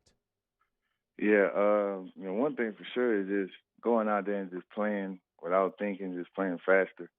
Week 1, I was still trying to make sure everything was perfect, didn't want to mess up, and now, I still have times where, I'm thinking a little bit, but now I'm just going. I'm just playing and just trying to be physical, and that's one thing our O-line coach preaches. A lot of things not gonna be perfect, but as long as you're physical, that can make up for a mistake. And that's one thing I've been focusing on all year: playing fast, playing physical, and just keep building on that. Have you had sort of a welcome to the NFL moment? Like where. You know what I'm talking about, man. But guys always have a story where they're like, oh, crap, man. Like, you're lined up against Aaron Donald or somebody like that. Like, have you had that moment where you're like, oh, crap, it's here? Oh, yeah, definitely. One that I can come to mind is when we played Kansas City. We're playing them again this week against Chris Jones. He got by me for a sack. And it's been a lot of moments like that, but I try to minimize that and not even think about it, just go out there and play. But yeah, definitely against guys like Chris Jones and playing against Tyrann Mathieu. Those guys, especially Tyrann Mathieu, you grew up watching him, watching LSU. So to be on the same field as them is amazing, huh? Yeah, you didn't play Chris Jones at LSU. His time at State didn't overlap you. No, I'm not sure when he left, but I was probably behind Posick and Clapp then. Okay, all right. Couple more minutes here with Lloyd Cushenberry, former Tiger, wearing number 18, of course, now with the Denver Broncos, played against the Saints this last weekend. You'll follow him on Twitter and on Instagram. Hey, do you get a chance still to watch LSU? Oh, yeah, every week. Man, so give me a thought, like, when it's obviously been a rough season, just lost so much talent, but give me a thought what your impressions are watching this team right now. It's definitely, been a weird year, not a year that fans are used to. And but I feel like, I know for sure they're going to turn it around next year. And it's just a different team. When I look at them, when I watch them on TV, it's just a total different team. And I feel like they got to find their identity. We had an identity last year, and they just got to find that. With the core group they have this year. There's a lot of talent. Always going to be a lot of talent. They just got to put it together and build that chemistry and build that core for the future. You trash talk anybody in the locker room? I mean, you got bragging rights, man. You got the ring. You got the 15-0. I mean, I know there's I know there's dudes on that roster, man, from all over the SEC. We talk about Locke from Missouri. I mean, you got to be in there flexing your purple and gold, huh? Oh, definitely. Yeah, they try to talk about our team this year. We're struggling, but hey, like I say, I got my ring. I can't say nothing. So I'm still support, but did you have you trash talk Jerry Jeudy? I mean, he'd be the first. I'd go after the Alabama guy first. I'd get my ring. I'd like. Oh yeah, definitely. He still says that we shouldn't have beat them. They beat themselves, but I don't know. I don't know about all that. What a typical Bama guy, huh? It's like, bro, it was 30-13 at half. Kick rocks, man. Right. Lloyd Cushenberry, one of the best, man. Do you have anything from last year? Do you have an apartment or a house in Denver? Like, where do you stay?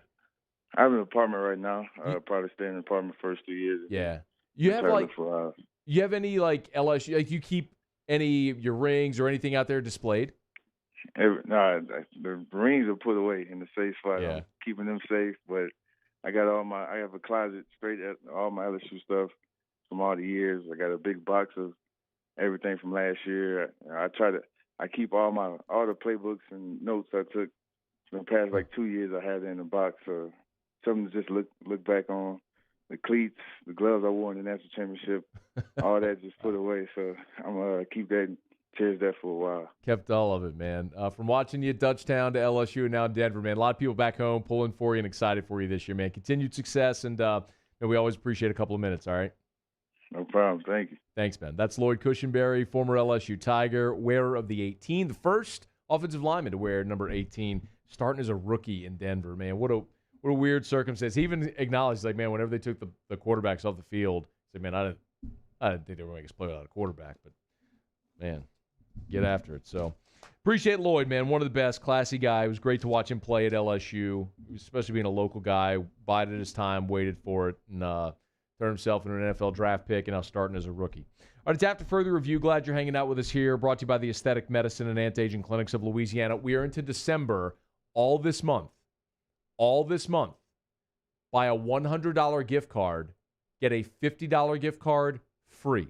So if you're a current client, if you are maybe a new customer client, if you want products or services like medical grade supplements or skincare products, or if it's for HRT, hormone replacement therapy, or any of their products or services that they offer, a gift card is a great idea at the Aesthetic Medicine and Anti-Aging Clinics of Louisiana. And all this month, buy a $100 gift card, they'll give you a $50 gift card free with no limits. Online, theantiagingclinics.com, theantiagingclinics.com for the Aesthetic Medicine and Anti-Aging Clinics of Louisiana. All right, Rohan Davey's with us in 15 minutes. What should LSU do at quarterback this weekend against Alabama? Talk about that with Ro coming up about 15 minutes from right now. Glad to have you hanging out. We'll knock out our final break of the hour, come back. Musso will have Tigers in the pros. Stick around, AFR. AFR. Tuesday shows all throughout the year. Brought to you by Insurance Network of Louisiana. I love telling you about Insurance Network of Louisiana because our friends over at Insurance Network of Louisiana are saving people money on their insurance. We all have to have insurance, and unless you've had someone independently shop, you're probably overpaying or underinsured. I got this testimonial from Adam, AFR listener, Mr. Jerry, longtime listener of AFR, has great coverage. Just his auto alone, they were able to switch him the same coverage. He's a Liberty Mutual, shocker, and saved him $2,200 annually. Think about that. For the same coverage he currently has, they were able to find a company that offered him that same exact coverage for $2,200 less annually. Better coverage for less money. Let them shop independently to see if you can save. It's Insurance Network of Louisiana, 293-0450. Call right now, 293-0450, 293-0450. At All-Star Toyota, you get it all. If you're in the market for an all-new Toyota vehicle, come see our friendly and knowledgeable sales team at All-Star Toyota. Located in Baton Rouge at the corner of Airline and Goodwood, we've been serving our community since 2005 by offering a large selection of new Toyota cars, trucks, and SUVs. Get behind the wheel of your dream car and take a test drive at All-Star Toyota today.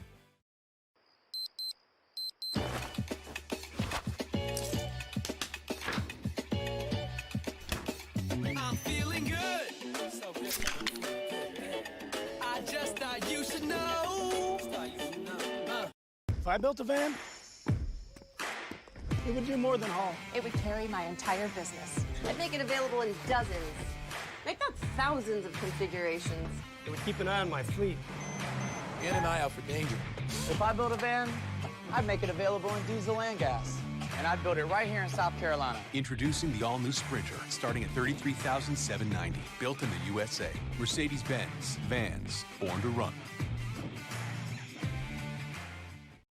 Toyotathon is happening now at Corval Toyota in Opelousas. Get a 20 Highlander for $4,600 off of MSRP. So come on down to Happytown for Toyotathon. That's Corval Toyota in Opelousas. Happytown, USA.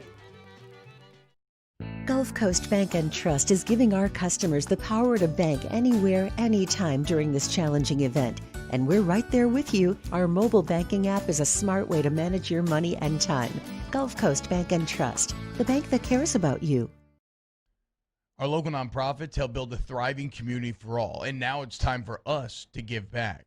So join us for 225 Gives on Giving Tuesday, December 1st, to build community and unite action. Learn more at 225gives.org. Are you a licensed contractor? There's lots of good contractors in Louisiana doing work the right way, but unfortunately, too many unlicensed contractors are working outside the licensing requirements. Working as a contractor in Louisiana requires a license for the company doing the work. The Louisiana State Licensing Board for Contractors wants to help you get licensed to allow you to conduct work legally. It's not difficult to get the license. We can help you. Go to lacontractor.org for more information. Licensed contractors, it's the law.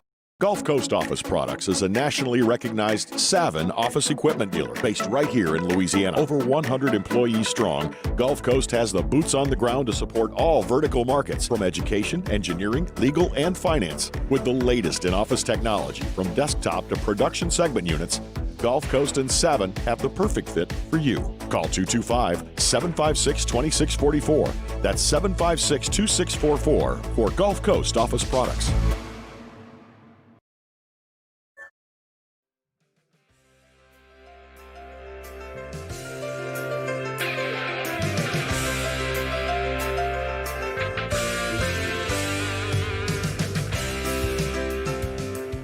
After further review with Matt Moscona, presented by Insurance Network of Louisiana. Call for a free quote to see how much you can save. 293-0450. After further review with Matt Moscona, ESPN Baton Rouge, New Orleans, Alexandria. Hey, remember, if you missed Larry Holder last hour, Lloyd Cushenberry just a sec ago, you can catch AFR On Demand at 1045ESPN.com. AFR On Demand presented by Breck Golf. Book your tee time, golf.breck.org. And we'll have Rohan Davey coming up in about 9 minutes from right now. Right now, though, Muso has Tigers in the pros.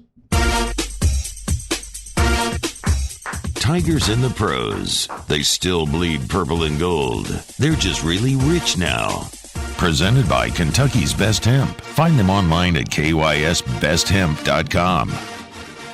Pretty good night for a couple former Tigers on Monday Night Football last night. We will start with the Philadelphia Eagles. I thought you meant about me. It was a good. I'm a former Tiger. You are a former Tiger, and it was a good night for me because I had the Eagles plus 6.5. And I guess it was a good night for me. Since you won money, it was a good night. Really rich now, right? Well, not that much money. No, but I mean, come on, it worked with the open. Yes.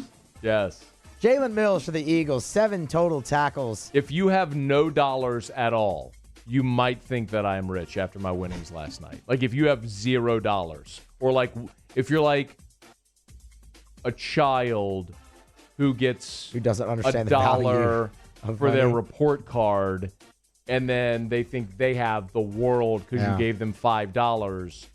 That child might think that I'm really rich now because of my winnings last night. Jalen Mills had 7 tackles total. Green Goblin. 2 of them came for a loss. 5 of them were solo. Wasn't enough, though, because he doesn't play offense, and if he did, they'd probably be better.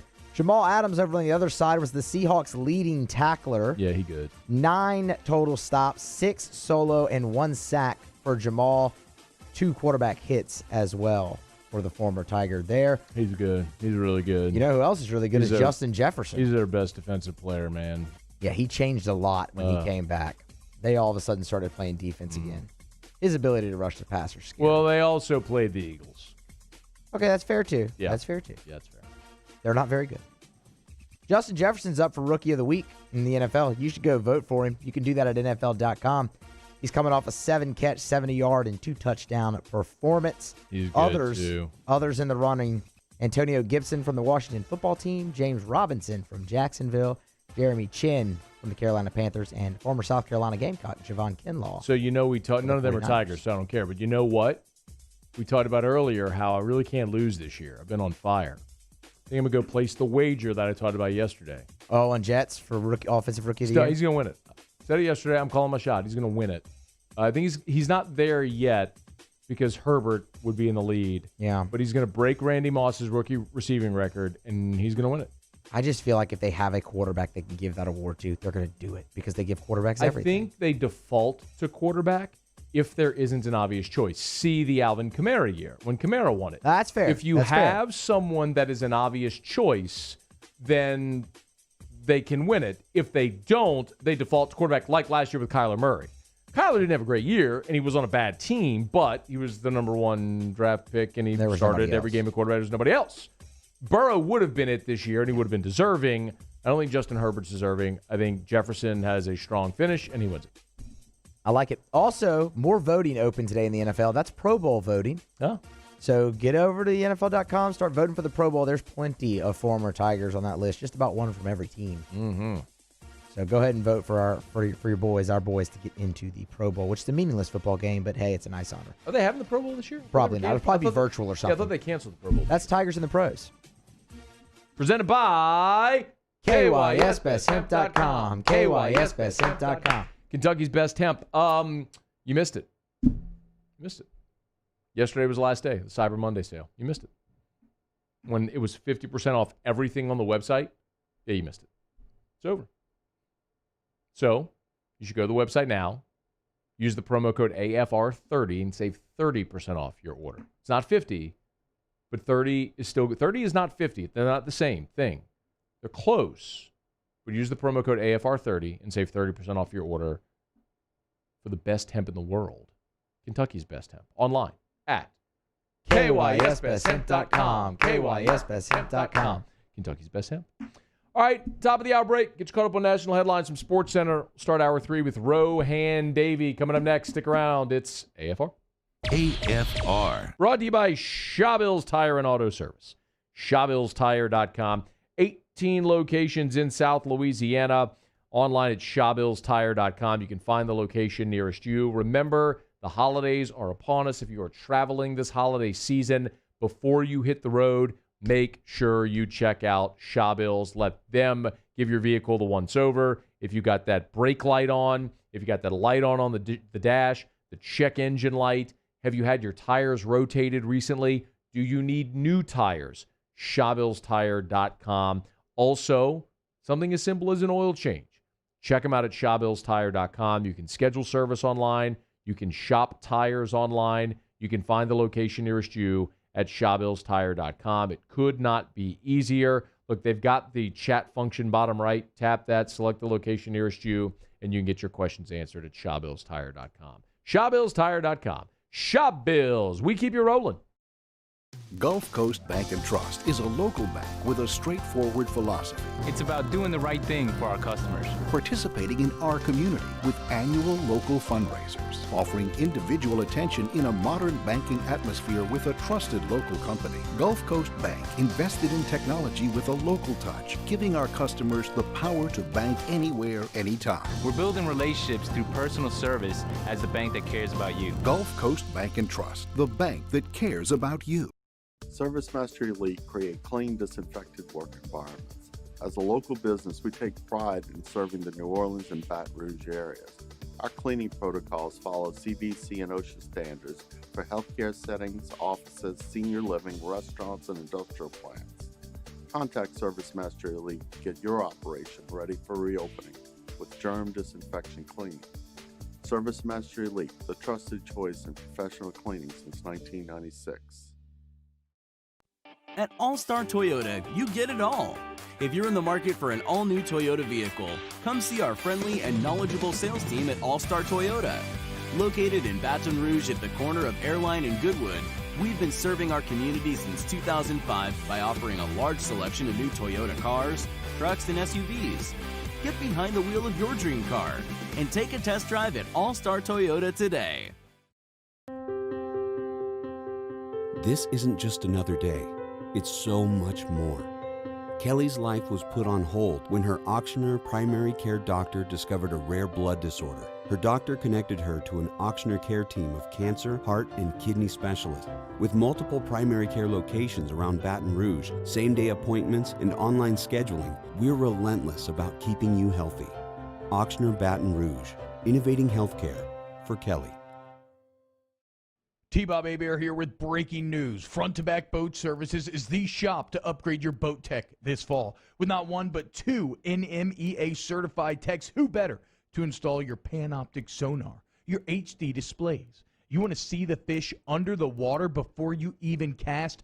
They have that. Trolling motor you could control with your iPhone? They have that. So what are you waiting for? Get into Front to Back Boat Services right now. Upgrade your boat tech. Make your boating dreams come true. Front to Back Boat Services.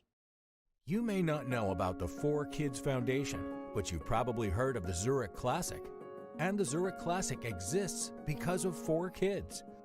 But it's what happens after the tournament that really counts. 100% of the proceeds are donated by the 4Kids Foundation to hundreds of local charities, totaling more than $40 million, all to help local children and families in need. 4Kids helps kids through golf, because every child deserves a shot at a brighter future.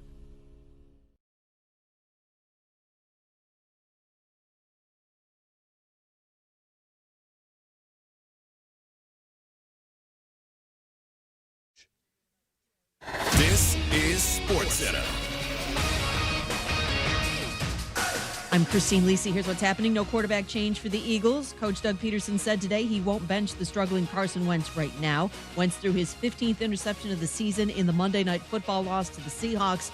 Some of Wentz's issues stem from Philadelphia's biggest problem on the field, notes ESPN's Dan Orlovsky. When you have an offensive line that's not very good, which is where the Eagles are right now with all their injuries, it exposes everybody's flaws.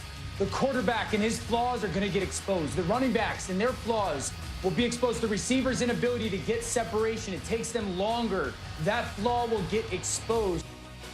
Our Dan Orlovsky. Number 4, Ohio State resuming activities today, hoping to play Saturday at Michigan State. Buckeyes paused activities on Friday, and Saturday's game was canceled after a rise in COVID-19 cases in the program. OSU likely needs to play this week and next week in Michigan to reach the 6-game minimum required to qualify for the Big Ten championship game. Second college football rankings of this season will be released tonight. Coverage in an hour exclusively on ESPN TV and the ESPN app. We're back on Wednesday, reacting to the latest college football playoff ranking. And speaking of rankings, hear me rank the NFL head coaching jobs that could be available. Wednesday on Keyshawn, Jay Will, and Zubin, 6 Eastern, ESPN Radio. Dun-dun-dun, dun-dun-dun.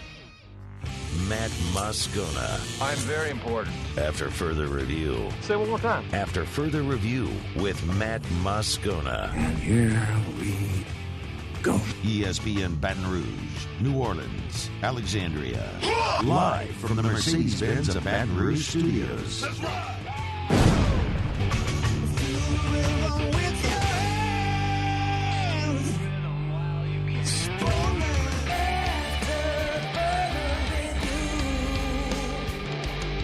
Hour 3, off we go. Welcome aboard. Glad you're with us. AFR, presented by Insurance Network of Louisiana. I'm Matt. Love you, Matt. Paul O'Neal.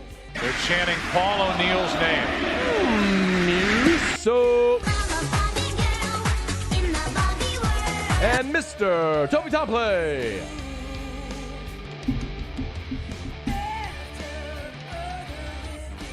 We're here. Glad you are as well. 5 o'clock quitting time. Glad you are driving home with us. And every Tuesday, we kick off Hour 3 by visiting with our buddy Rohan Davey. Rohan Davey.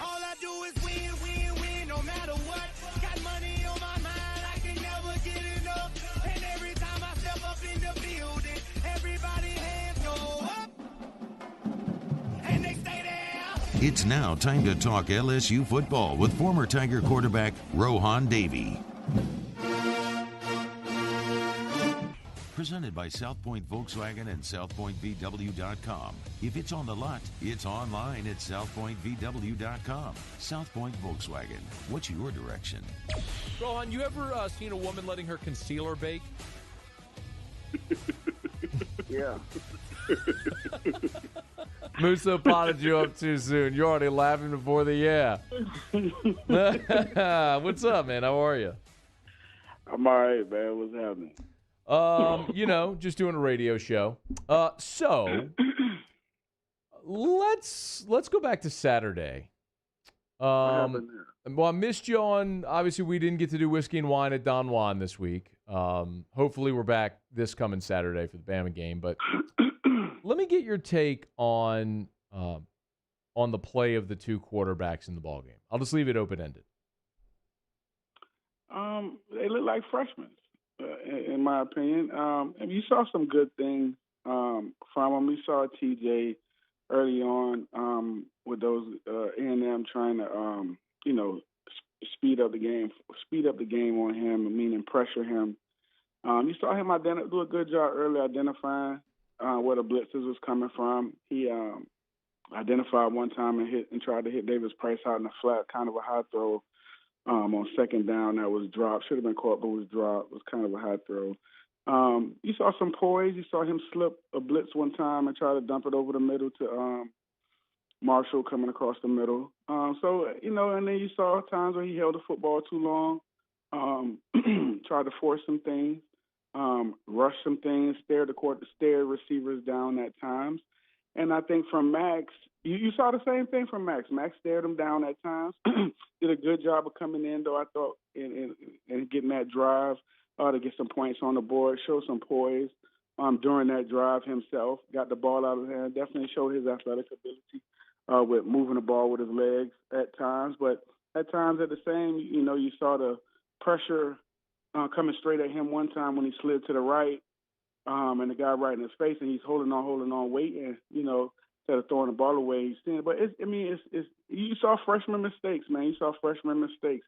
I think Max did a good job of coming in and being poised and leading that drive for the score, though.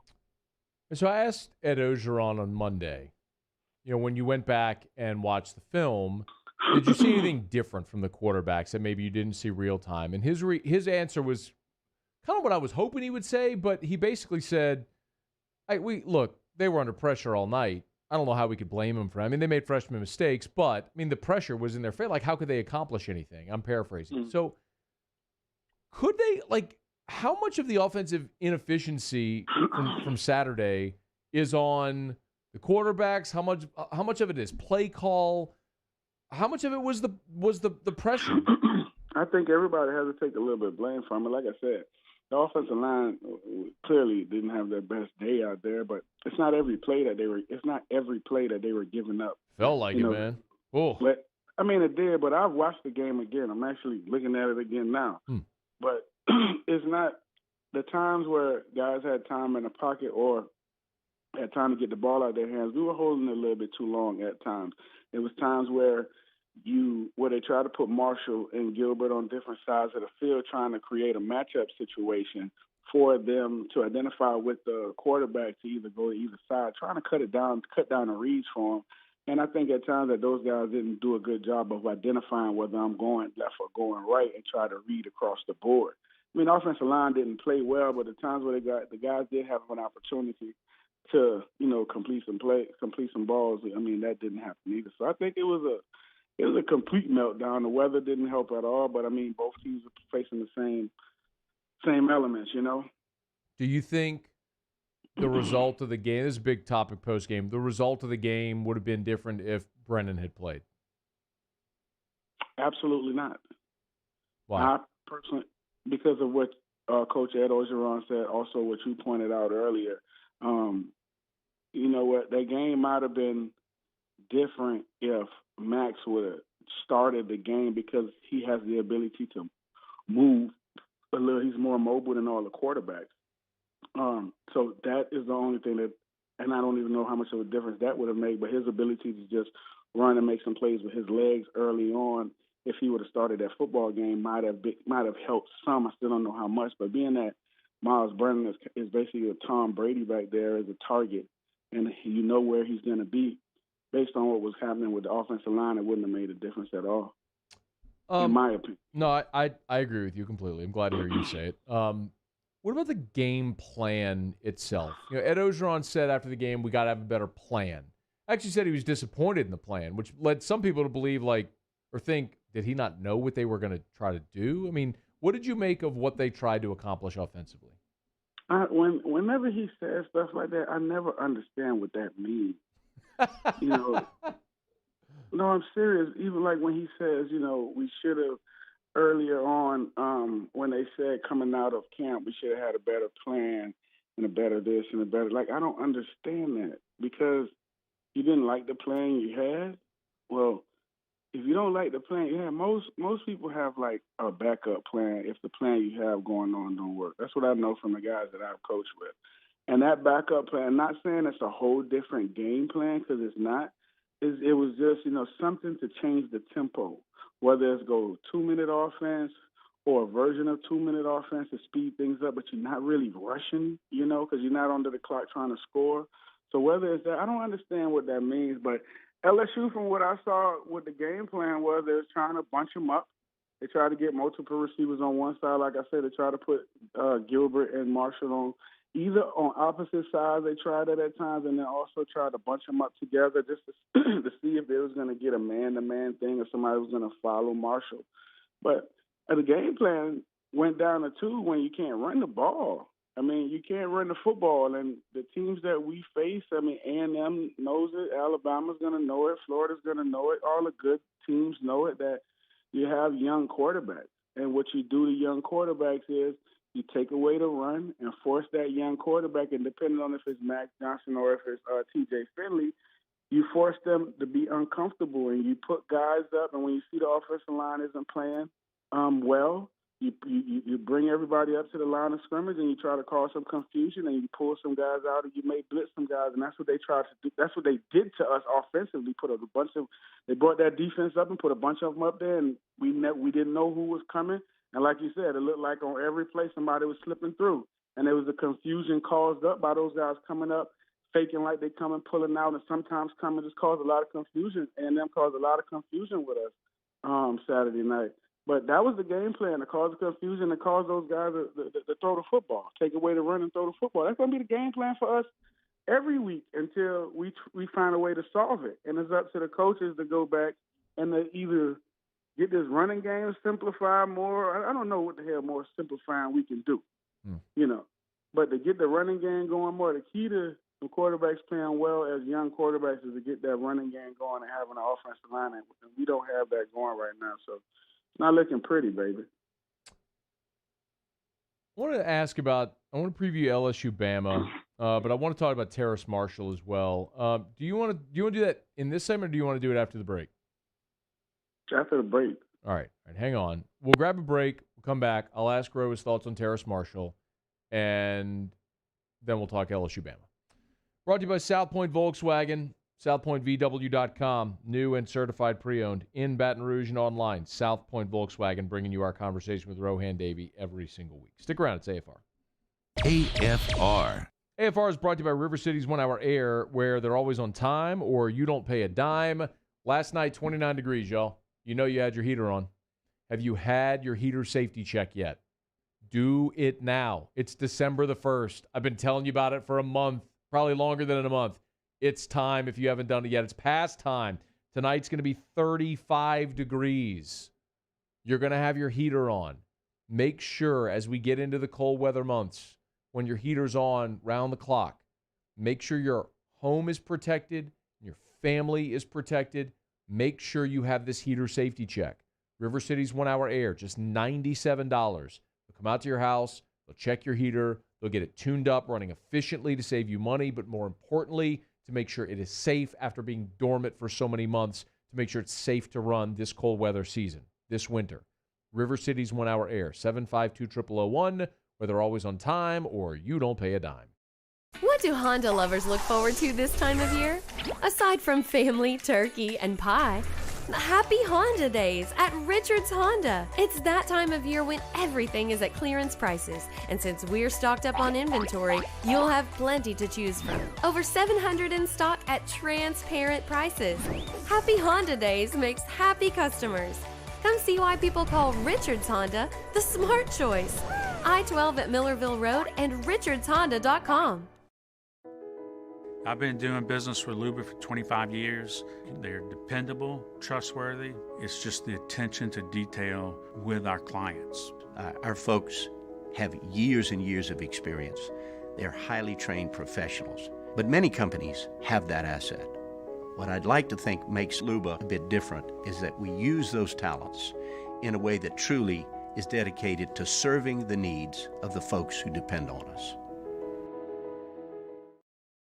Gulf Coast Bank and Trust is a local bank with a straightforward philosophy. It's about doing the right thing for our customers. Participating in our community with annual local fundraisers. Offering individual attention in a modern banking atmosphere with a trusted local company. Gulf Coast Bank invested in technology with a local touch, giving our customers the power to bank anywhere, anytime. We're building relationships through personal service as the bank that cares about you. Gulf Coast Bank and Trust, the bank that cares about you. To all of our heroes working on the front lines of this COVID-19 pandemic, your bravery and selflessness represent the very best of us, and we want to say thank you. I'm asking everyone around the state to join me in celebrating the heroism of our healthcare professionals on the 19th of every month at 1900 hours, that's 7 p.m. Write a note of appreciation, make plans to donate to charitable organizations, or say a prayer. To learn more, visit 19thanks.org. Thank you, and God bless.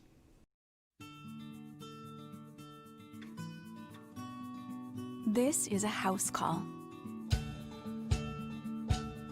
This is a follow-up appointment.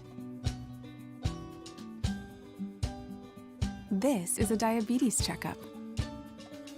This isn't just more convenient care, it's more advanced care. This is innovating healthcare at Louisiana's #1 hospital, Auctioner.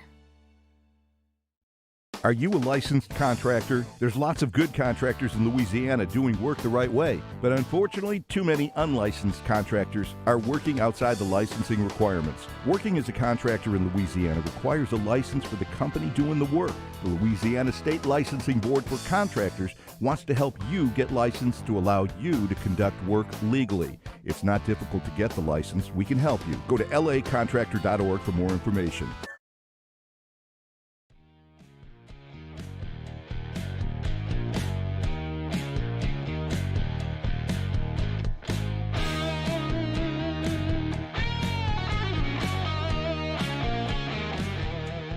After further review with Matt Moscona, presented by Insurance Network of Louisiana. Call for a free quote to see how much you can save. 293-0450. After further review with Matt Moscona, ESPN Baton Rouge, New Orleans, Alexandria. All right, we continue with Rohan Davey. Spent the first segment recapping a disappointing day in College Station.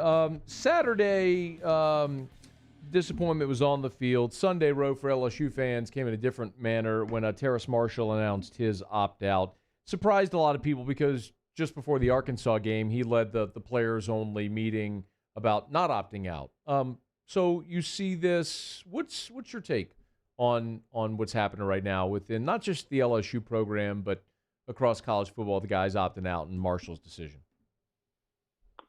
Well, it's with an unprecedented season comes a lot of decisions that people get forced into, and such is the case with these guys that have the opportunity to go on and to fulfill childhood dreams and to change their situation.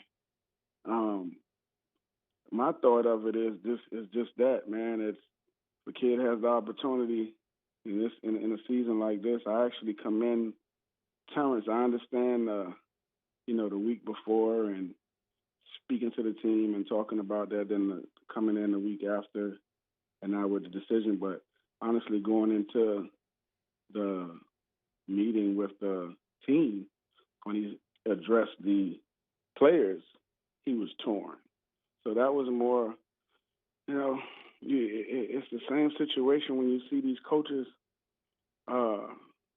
say we're going to be around and then they know ahead of time that they're going to leave. And that's not to say that was a situation with him, but it's the same thing with kids, man. He's a kid just like, we are at that age. And sometimes you make decisions and you make it with your hearts and then you think about it again later on and you really think about what's best for you and not, actually the love for your teammates and the love of the game and the love of your university and the fans at that point. That's what you're thinking of, and then you think back and look at everything that's going on. So whoever has the opportunity to do that in a season like this that we all deem as unprecedented, and these kids are getting all these opt-outs and you can leave and no consequences and things like that. I think as a fan, from a fan's perspective, it sucks. Absolutely, because I want to see a Terrace Marshall on the field against Bama, against Florida, great player. But from whether it's a father or just looking at the outside and seeing a guy fulfill his dream, I say hats off to him and I thank him because, he's also a guy that could have opted out earlier and could not have seen him at all this season. So that's how I feel about it, Matt. Hey, do you think, and this is impossible to know definitively, I'm just curious if you thought about it. Mm-hmm. Do you think that guys opting out mid-season is going to become the norm? I think that if you have a guy that's on a football team that's going to be a first-round draft choice, I think you will see that. If you're a football team, if you're on a sorry football team and y'all not in the hunt for the for the playoffs or anything of that nature, or a big-time bowl game, right, I think that could be something that you see from the higher rated draft picks. I don't think that everybody will be able to do that. I think some of those guys will actually need season, the bowl game, or whatever to better their stock, in my opinion. But I do think that it's something that you could see from the higher draft choices. Is there anything that could change in the system that would prevent this, that would prevent opt-outs? I don't think so. I don't know. I don't know what they would do because, it's just like, you and I spoke before that, this opting out and deciding not to play or deciding not to do a bowl game of things of that nature. Hell, we could have been doing that. Yeah. You know what I mean? It just was something that wasn't being done or whatever. But, think about if I'm, say a Trevor Lawrence this year and Clemson went into the tank, and he's clearly going to be the first pick in the draft. I ain't playing no more. You know what I mean? I think you're going to get that. And I don't think that, because, whatever you come up with, whatever incentive you come up with, whatever, I don't know what you could come up with as far as a university, as far as NCAA, to keep me from saying, no, I'm not playing no more. Yeah. You know what I'm saying? I'm going to wait till it's time to go. Because the thing about it is this, NFL don't give a damn. They want you to chill, especially if you've shown that much body of work already. They want you to relax and have you more for their use when you're in the league. So I don't think you would get a fight from the NFL with that. I think if guys are trying to come out after a year or so and they needed more maturity or whatever, you already see what they did with that. But no, I don't think that if a guy says, listen, I'm done, we're not going anywhere, I'm a first round draft choice, I could go train early, I could get in the rhythm, I could, get into the protocol early, I could start doing everything earlier than whoever they have me stacked up against, and I could get a head start on them. No brainer, because the thing about it is the entire time you are working towards goals, with your teammates, whether it's the national championship, whatever it is. But at some point, everyone does what's best for them. The university does what's best for them. Coaches do what's best for them and best for the team. And at some point, you as a player get to where, you know what? I can do what's best for me now because I've been doing what's best for everybody else these entire 3 years or 4 years or 2 years, however long it was. So at some point, it comes to where you make a decision for yourself. Let's talk about your family, Yeah, no, I hear you, man. I mentioned it on air yesterday. I think we are witnessing right now the greatest era of player empowerment that we've ever seen, where players see their value and they are fully taking advantage of it. And this is something that was inevitable based on the way this system was constructed. And it just took somebody to open the door and for players to recognize this was an okay option. And I don't think it's going to stop. Just like guys are opting out of bowl games, we're going to see guys opt out mid-season, at the beginning of seasons. And the only thing that stops it is if that behavior is punished at the next level. But why would the NFL ever punish guys for leaving college early? They wouldn't. So I just don't. Wouldn't. No, I understand. I mean, it's what we're going to continue to see, and it's on coaches to recruit their players and try to convince them to stay and to play, and that's going to be tougher for some guys than others. No, it is. You have to create that culture to where it's more productive for the players to stick around as opposed to leave, because you have teams that are competing now that are in similar position as us as far as having the talent, but you don't have those guys opting out as much. Now, whether, it's championship and they have that opportunity, I'm sure that has part to do with it. But you're right. Getting the program and getting the consistency out of the program year in and year out, and not having a drop off such as we've had this year. I mean, this doesn't help at all. But having a drop off like we've had doesn't help with maintaining the structure and the integrity of the program. So, and you don't have these guys looking and saying, you know what, we're not going to do nothing. Let me go here. But if you have it to where year in and year out, you're competing, you're playing, you're having these top draft choices coming out, then you could point to a guy and say, you know what, to a Tyler Shelvin. Mm-hmm. You could point to a Tyler Shelvin who's not a first-round grade coming into the season and explain to him why even keeping him for half the season is more productive than you sitting out. Yeah. The little thing is just we're not there yet, and I think it starts with the coaching and instilling that and having that be part of the norm. The same way you have one team, one heartbeat. The same way these guys should and guys should be trying to convince them, if it's in your best interest. Now, if you're a first-round drafter, like I said, like a Jamar Chase, a guy like that, a top 10 pick, that's a different story. But a Tyler Shelvin, the safety, guys like that aren't Vincent, guys like that should have been convinced to stick around and at least start the damn season. Yeah. All right, before you go, Rohan Davey's our guest, with us every week, courtesy of South Point Volkswagen. What quarterback should start against Alabama? I think they should start Max. Okay. I think they should start Max. And Matt, I've said this. You've been hearing me say this. I don't know, probably a couple of weeks now. Let them all play. TJ has started, and I understand it's Alabama. I do. I understand all that, but hell, got to get in there sometime, baby. You know what I'm saying? You gonna start against Florida? What's the same? What? Pick and choose. You know what I'm saying?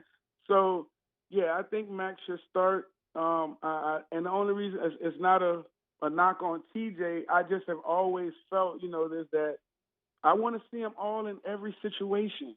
I want to see Max start a football game and how he comes out and how he executes the game plan that they put in front of him. I want to see TJ come in at halftime after a game, coming out of halftime, and see how he executes the game plan or the changes and adjustments that Coach Ed Orgeron and Ensminger have made at halftime based on what they've seen in the first half, and see how he goes out and execute that. I think you have to see all of that. I think you have to manufacture 2-minute drives.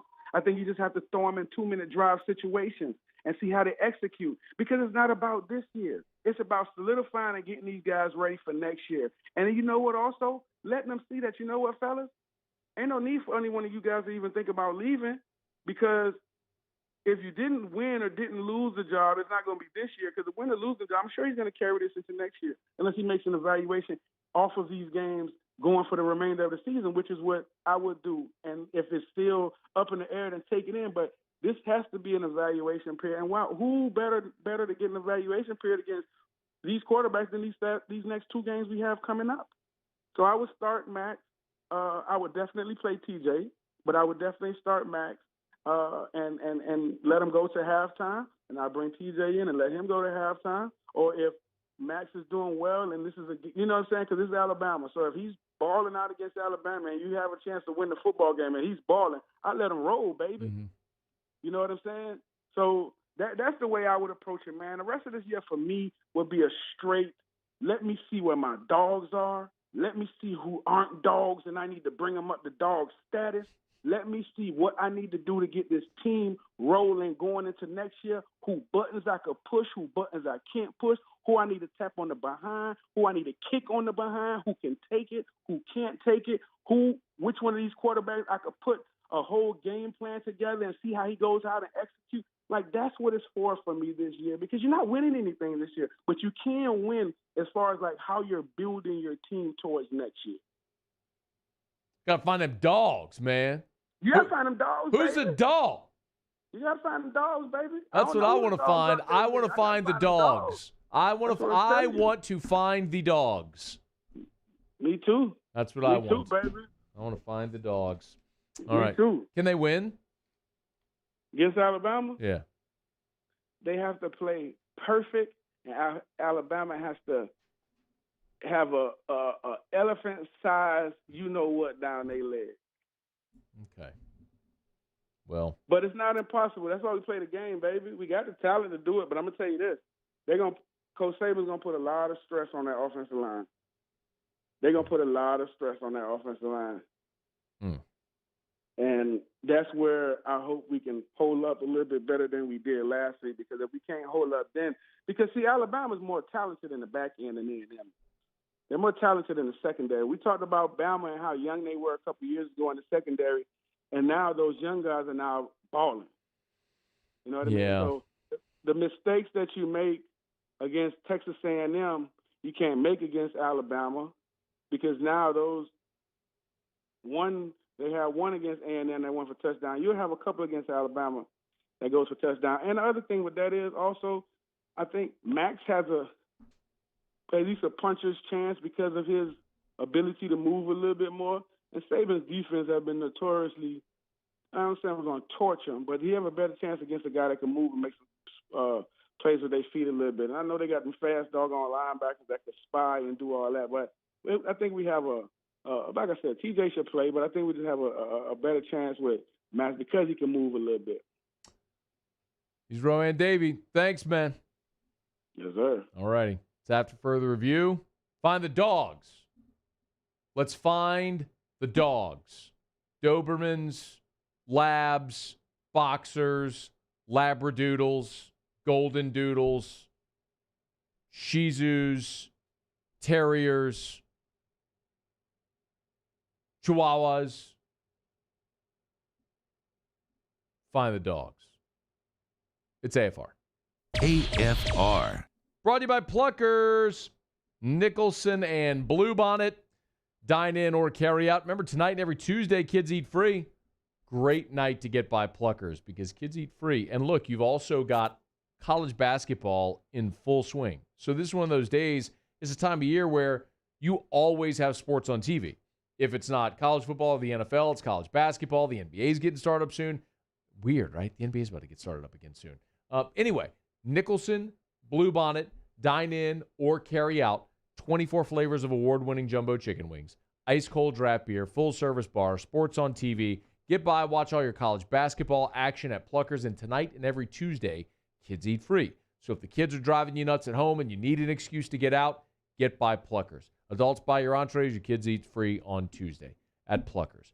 Voted by you the best award-winning jumbo chicken wings in Baton Rouge. It's Pluckers, where if you don't like our wings, we'll give you the bird. Hello? What's up, B? What you doing? Chilling at the office working. You? Hanging at the job site. Chilling. Roof's up? Hey, Greg, roof up? Roof's up. Roof's up. Roof's up. Roof's up? Roof's up. Roof's up! Roof's up! Beautiful roof every single time. True. True. Gulf Coast Bank and Trust is giving our customers the power to bank anywhere, anytime during this challenging event. And we're right there with you. Our mobile banking app is a smart way to manage your money and time. Gulf Coast Bank and Trust, the bank that cares about you. Toyotathon is happening now at Corval Toyota in Opelousas. Get a 20 Highlander for $4,600 off of MSRP. So come on down to Happy Town for Toyotathon. That's Corval Toyota in Opelousas. Happy Town, USA. Gulf Coast Office Products is a nationally recognized Savin office equipment dealer based right here in Louisiana. Over 100 employees strong, Gulf Coast has the boots on the ground to support all vertical markets from education, engineering, legal, and finance. With the latest in office technology from desktop to production segment units, Gulf Coast and Savin have the perfect fit for you. Call 225-756-2644. That's 756-2644 for Gulf Coast Office Products. ServiceMaster Elite create clean, disinfected work environments. As a local business, we take pride in serving the New Orleans and Baton Rouge areas. Our cleaning protocols follow CDC and OSHA standards for healthcare settings, offices, senior living, restaurants, and industrial plants. Contact ServiceMaster Elite to get your operation ready for reopening with germ disinfection cleaning. ServiceMaster Elite, the trusted choice in professional cleaning since 1996. At All-Star Toyota, you get it all. If you're in the market for an all-new Toyota vehicle, come see our friendly and knowledgeable sales team at All-Star Toyota. Located in Baton Rouge at the corner of Airline and Goodwood, we've been serving our community since 2005 by offering a large selection of new Toyota cars, trucks, and SUVs. Get behind the wheel of your dream car and take a test drive at All-Star Toyota today. This isn't just another day. It's so much more. Kelly's life was put on hold when her auctioneer primary care doctor discovered a rare blood disorder. Her doctor connected her to an auctioneer care team of cancer, heart, and kidney specialists. With multiple primary care locations around Baton Rouge, same-day appointments, and online scheduling, we're relentless about keeping you healthy. Auctioneer Baton Rouge, innovating healthcare for Kelly.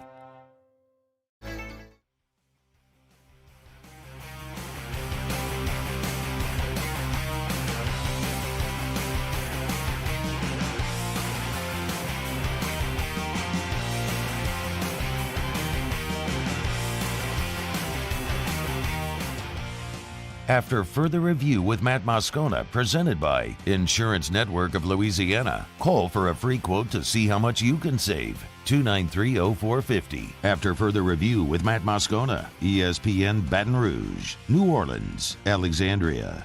Bayou Ford powers the all-new 104.5 ESPN mobile app. Download the app today to watch our shows daily. Listen to us live wherever you go. Find what you missed on demand and more. It's a free download available for both Apple and Android devices and powered by Bayou Ford. Thank you, Muso. Thanks for coming up here this week, too, Muso. Appreciate that. Yeah, man, no problem. Mornings and they burning at both ends, Absolutely. as they say. Absolutely. Getting some sleep when you go home? Absolutely not. No? Nope. Why not? Man. What time do you go to bed? I went to sleep after 11 o'clock last night. What time do you wake up? My alarm went off at 4:35 this morning. It was too cold, so I didn't get up till 5:10, though. It's about 5 hours sleep. You need to do better than that. What are you doing when you leave here? Just going home, eat some dinner, watch a movie probably. Okay. What movie? Oh, Lord, I think it's called Joy. I'm helping my brother-in-law out screen it for his class. We can make sure he can show it in class. Christmas movie? No. I actually don't remember what it's about, but it's got Jennifer Lawrence, Bradley Cooper. Joy. Oh, wait. It's about the woman who created like the Home Shopper Network. I don't know. You can't, you have to watch this for him? I'm just helping him out. My sister's going to watch it too, so just hang out with them, do that. Oh. I mean, it doesn't really seem like you're helping him. It's just like you're watching a movie with him. Yeah, well, it's watch the movie and then be like, hey, do you think I could show this to my class? Be like, yeah, sure, why not? Or absolutely not, it was terrible. Is his class young people? Yeah. Oh, so it's like, are there curse words and boobies? Right. And he needs you to watch it to let him know if there's curse words or boobies in the movie. Yeah, look, hey, man, if they think I'm mature enough to do that, why not? Well, I mean, it's not really about maturity. It's just, it's yes or no. Are there curse words and boobies or not?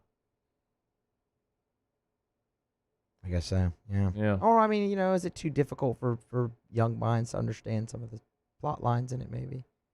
She's creating a business. The energy level over there between the two of you.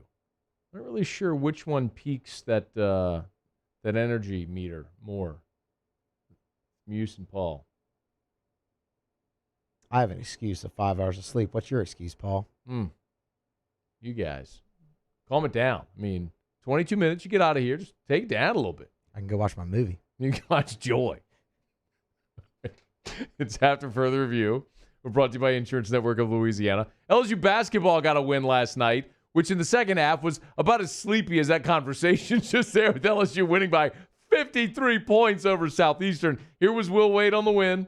Good win. I thought we sustained our defense better. Still disappointed 14 offensive rebounds we gave up, which is we've got to get that short up. 238th, I believe, in the country in rebounding margin, and so we've got to certainly do a better job there. But very pleased with our guys' focus. I thought we sustained our focus, sustained our effort for 40 minutes tonight. I thought everybody who came in gave us some good contributions. Poor Paul's sitting over there like, what the hell did I do? Why did I get roped into this conversation? I'm sitting here doing my job. Sorry about that, Paul. So a few things. Realistically, if you watched any of that game, and candidly, I had Monday Night Football on TV and the basketball game on my phone, so I was trying to watch both things simultaneously. Some success doing that. Southeastern's awful. They are a awful basketball team. With respect to them and the effort that they put out, I get it. They were just completely overmatched in this ball game. LSU beat them by 53. It is so hard to decipher things from a 53-point win. Here's a few. We already knew Cam Thomas was awesome, and he can score from anywhere. That's 3 games now, all over 20 points. He scored 27, 25, and 21 in the 3 games to start his LSU career. And he was 4 of 8 from 3 last night, 50% from 3-point last night, and was 9 of 10 from the free throw line. If he's getting to the rim and finishing, if he's shooting from anywhere on the floor, he is so dynamic and really fun to watch. Cam Thomas was great. The other thing, 2 other things that stood out that I think are translatable throughout this year. One is Sharif O'Neal. So when Hunt Palmer was with us last week, by the way, if you're not listening to Hoops with Hunt, you should. Daily LSU basketball podcast, posts every morning at 1045ESPN.com. However you get our show podcasts, if you search 1045 ESPN, it'll populate in that feed. 15 minutes or so, Hunt talking LSU hoops every day. Hunt was with us last week, and he referenced this, and I want you to hear the soundbite he was talking about. He referenced Sharif O'Neal saying he was excited to play defense. There's an LSU YouTube channel. It's called Boot Up TV. If you go to YouTube and search Boot Up TV, you'll see it. And they had an episode that was Meet the Freshmen or Meet the Newcomers. And so they had a conversation where, they're Q&A and the guys, and they talked to Sharif O'Neal, and this is what he said. What the fans can expect is a all-around player. I'm going to try to work on a lot of defense stuff this year. I want to be an animal on both sides of the floor, and if we are allowed to have fans in the game, they're going to see the show. I don't know if you can understand because they had, obviously, the beat in the background, but he said, I want to be an animal on both ends of the floor. The fans can expect a lot of defense. Like when you're asked what the fans can expect from you, and the first thing out of your mouth is the fans can expect a lot of defense, and I want to be an animal at both ends of the floor. Normally in current day of basketball, current age, guys want to score. Everybody wants to eat. Everybody wants to have the ball in their hands. Everybody wants to finish. Everybody wants to shoot threes, and he can. He's already made a couple of threes. Had 5 points last night. He shot, made a 3. Like, he's a stretch 4. I mean, he's a legit 6'9" that can step back and shoot a 3. But defense is where he wants to be. And that's where he's stuffing the stat sheet, making his impact early, defending and rebounding, which is awesome to see. If that's his role on this team, great. And then the other guy that has to be mentioned is Imwani Wilkinson. And I know this comparison's been made a bunch. It's Marlon Taylor. He's athletic, and he's just so aggressive defensively, and he's willing to rebound. He had 5 offensive rebounds in the game last night. Here was Will Wade after the game talking about Imwani. I was so mad about our offensive rebounding these first 2 games because our defense hadn't been great since we've been here, but we've been elite offensive rebounding, and we didn't offensive rebound like we needed to. Now, we don't miss as many shots, so there's not as many shots to offensive rebound. But Imwani's the answer, man. I mean, he has 5 offensive rebounds. He's got a knack for the ball. He can finish down there. He's an unbelievable athlete, and he guards. His role is gonna increase, and he's mature. He studies. He was watching film yesterday, trying to correct some of his defensive mistakes, and I got a real trust in him, and he's going to be a big part of our team this year, and certainly moving forward, his role is going to increase. He fits well with the guys we got. Will Wade talked about Imwani Wilkinson in the game that he had last night. LSU wins by 53. They're 2-1 on the season. They play Louisiana Tech on Sunday at the Maravich Center, and this is remember Louisiana Tech a year ago was a good basketball team. They finished. I wrote it down. They were 23-8. Louisiana Tech last year was 22-8. They were 13-5 in conference. That Tech team last year won at Mississippi State. So this is a much better opponent you're going to face Sunday than you just faced in Southeastern. So step up in competition a little bit. Let's see how the Tigers fare on Sunday. All right, Tap Further Review brought to you by the Williamson Eye Center. WilliamsonEYE.com. WilliamsonEYE.com. Give them a buzz at 924-2020. If you want to live your life without contacts or glasses, there is a way. If you're between 40 and 60 years old and your eyes are deteriorating and you can feel them deteriorating, and when it's a low-lit restaurant, you can't even read the menu, and you got to get out your readers, you got to get the flashlight out just to see a menu, there's a better way. If you're like me and you're extremely nearsighted, almost blind, if you were born with awful eyes genetically, there's a way. The Williamson Eye Center. You want to see without contacts or glasses, the Williamson Eye Center can make it happen. Call for that free consultation with Dr. Blake Williamson. 924-2020, 924-2020, 924-2020, or WilliamsonEYE.com for the Williamson Eye Center. Okay, y'all, it's after further review. We will knock out our final break of the show. Come back. Jimmy Ott will join us for a little Otter Locks. What are we betting on tonight? Ask Otter about that amazing win last night for your boy with the Eagles plus 6.5. Never in doubt at all. The Hail Mary, the 2-point conversion, knew it all along. If you were feeling my pulse, it never elevated at all. Never in doubt. It's cash and tickets. You hear that, T-Bob? Let me in the Degeneration Dome, man. You want people to cash tickets, or you want people to keep losing with your people?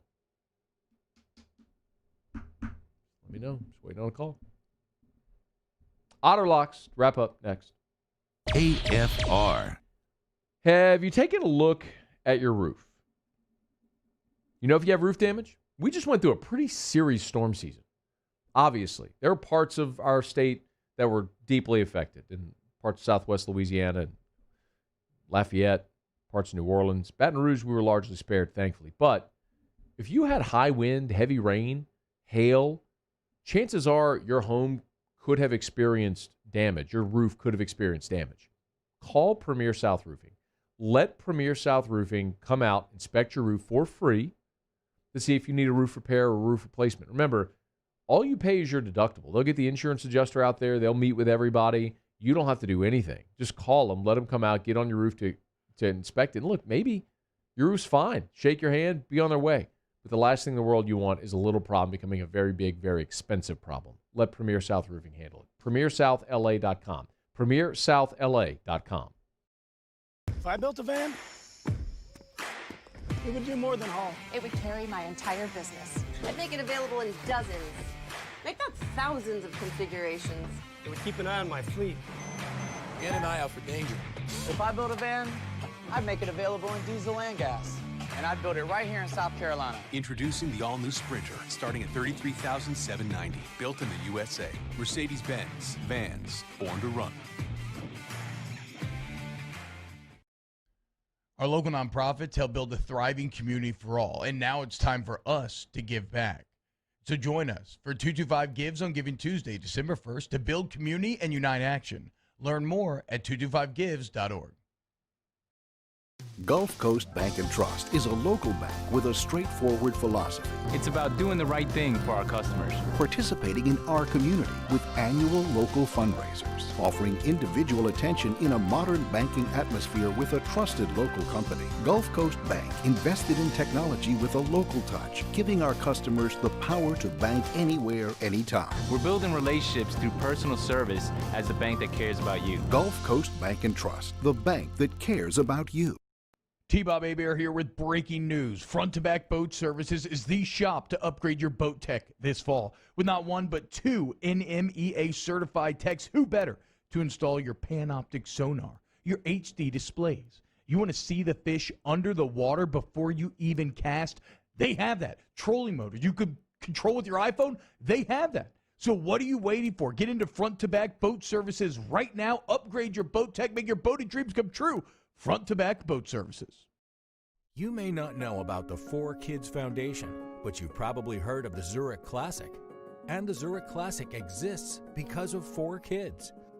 But it's what happens after the tournament that really counts. 100% of the proceeds are donated by the 4Kids Foundation to hundreds of local charities, totaling more than $40 million, all to help local children and families in need. 4Kids helps kids through golf, because every child deserves a shot at a brighter future. I've been doing business with Luba for 25 years. They're dependable, trustworthy. It's just the attention to detail with our clients. Our folks have years and years of experience. They're highly trained professionals, but many companies have that asset.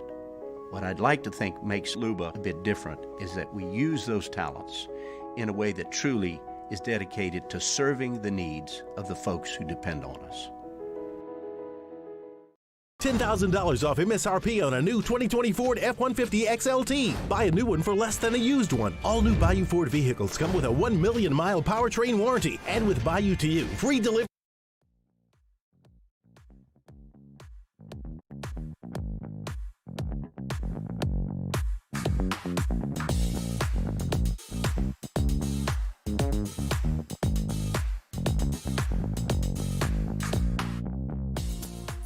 After further review with Matt Moscona, presented by Insurance Network of Louisiana. Call for a free quote to see how much you can save. 293-0450. After further review with Matt Moscona, ESPN Baton Rouge, New Orleans, Alexandria.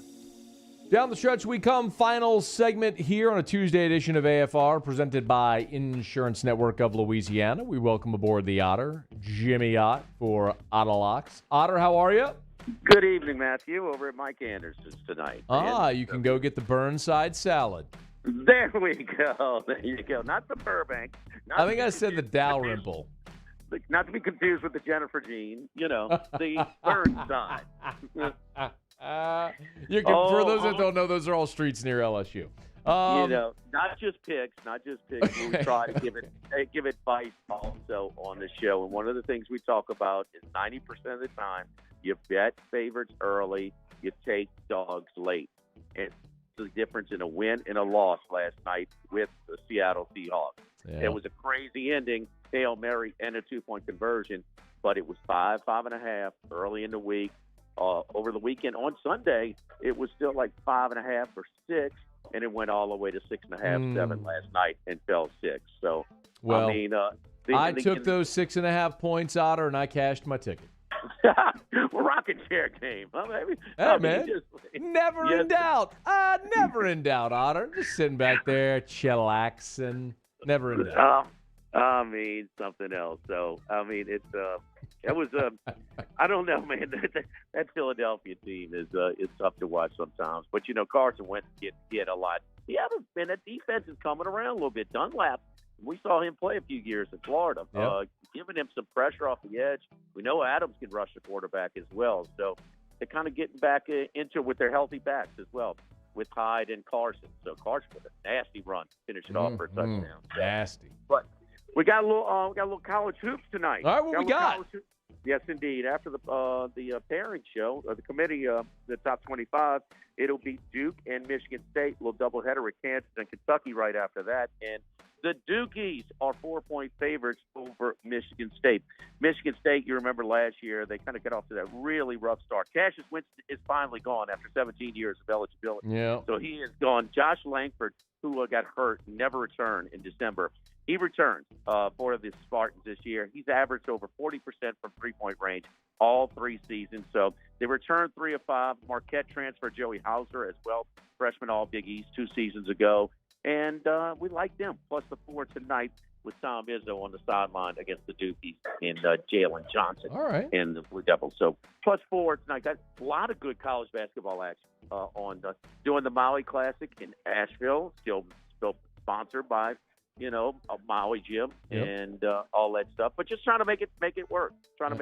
Bill Walton is doing the games from San Diego in a Hawaiian shirt. Yeah.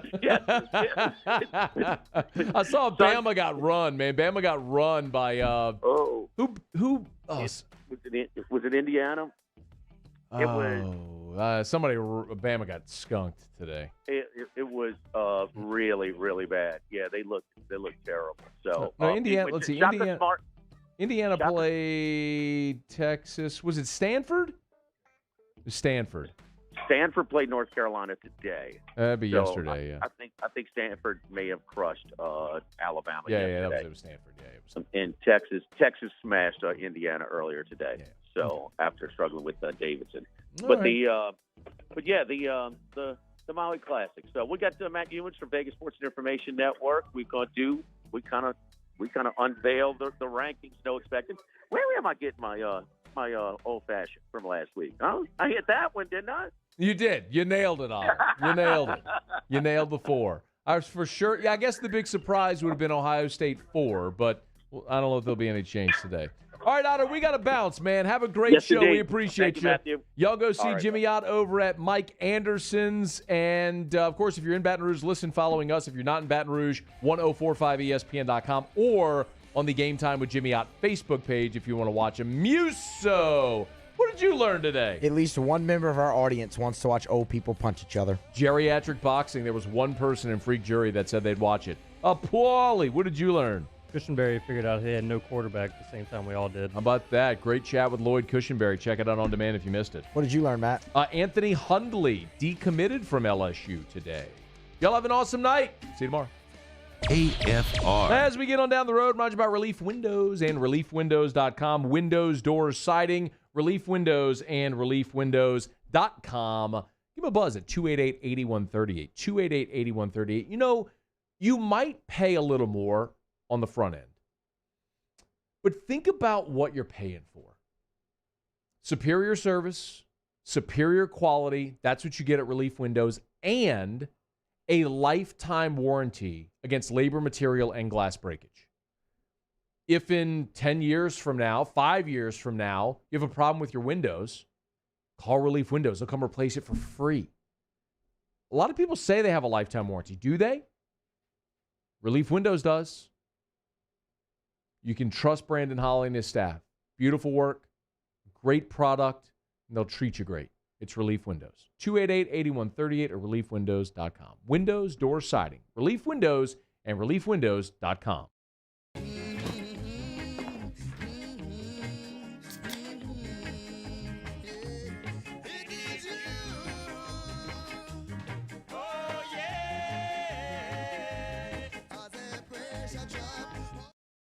Have you been arrested for DUI or other traffic violations?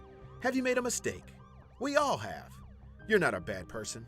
Call the law offices of O.C. Brown at 225-343-1111 or connect with us online at ocbrown.com.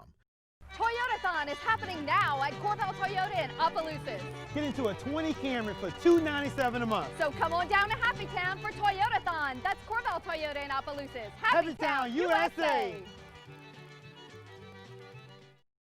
Gulf Coast Bank and Trust is a local bank with a straightforward philosophy. It's about doing the right thing for our customers. Participating in our community with annual local fundraisers, offering individual attention in a modern banking atmosphere with a trusted local company. Gulf Coast Bank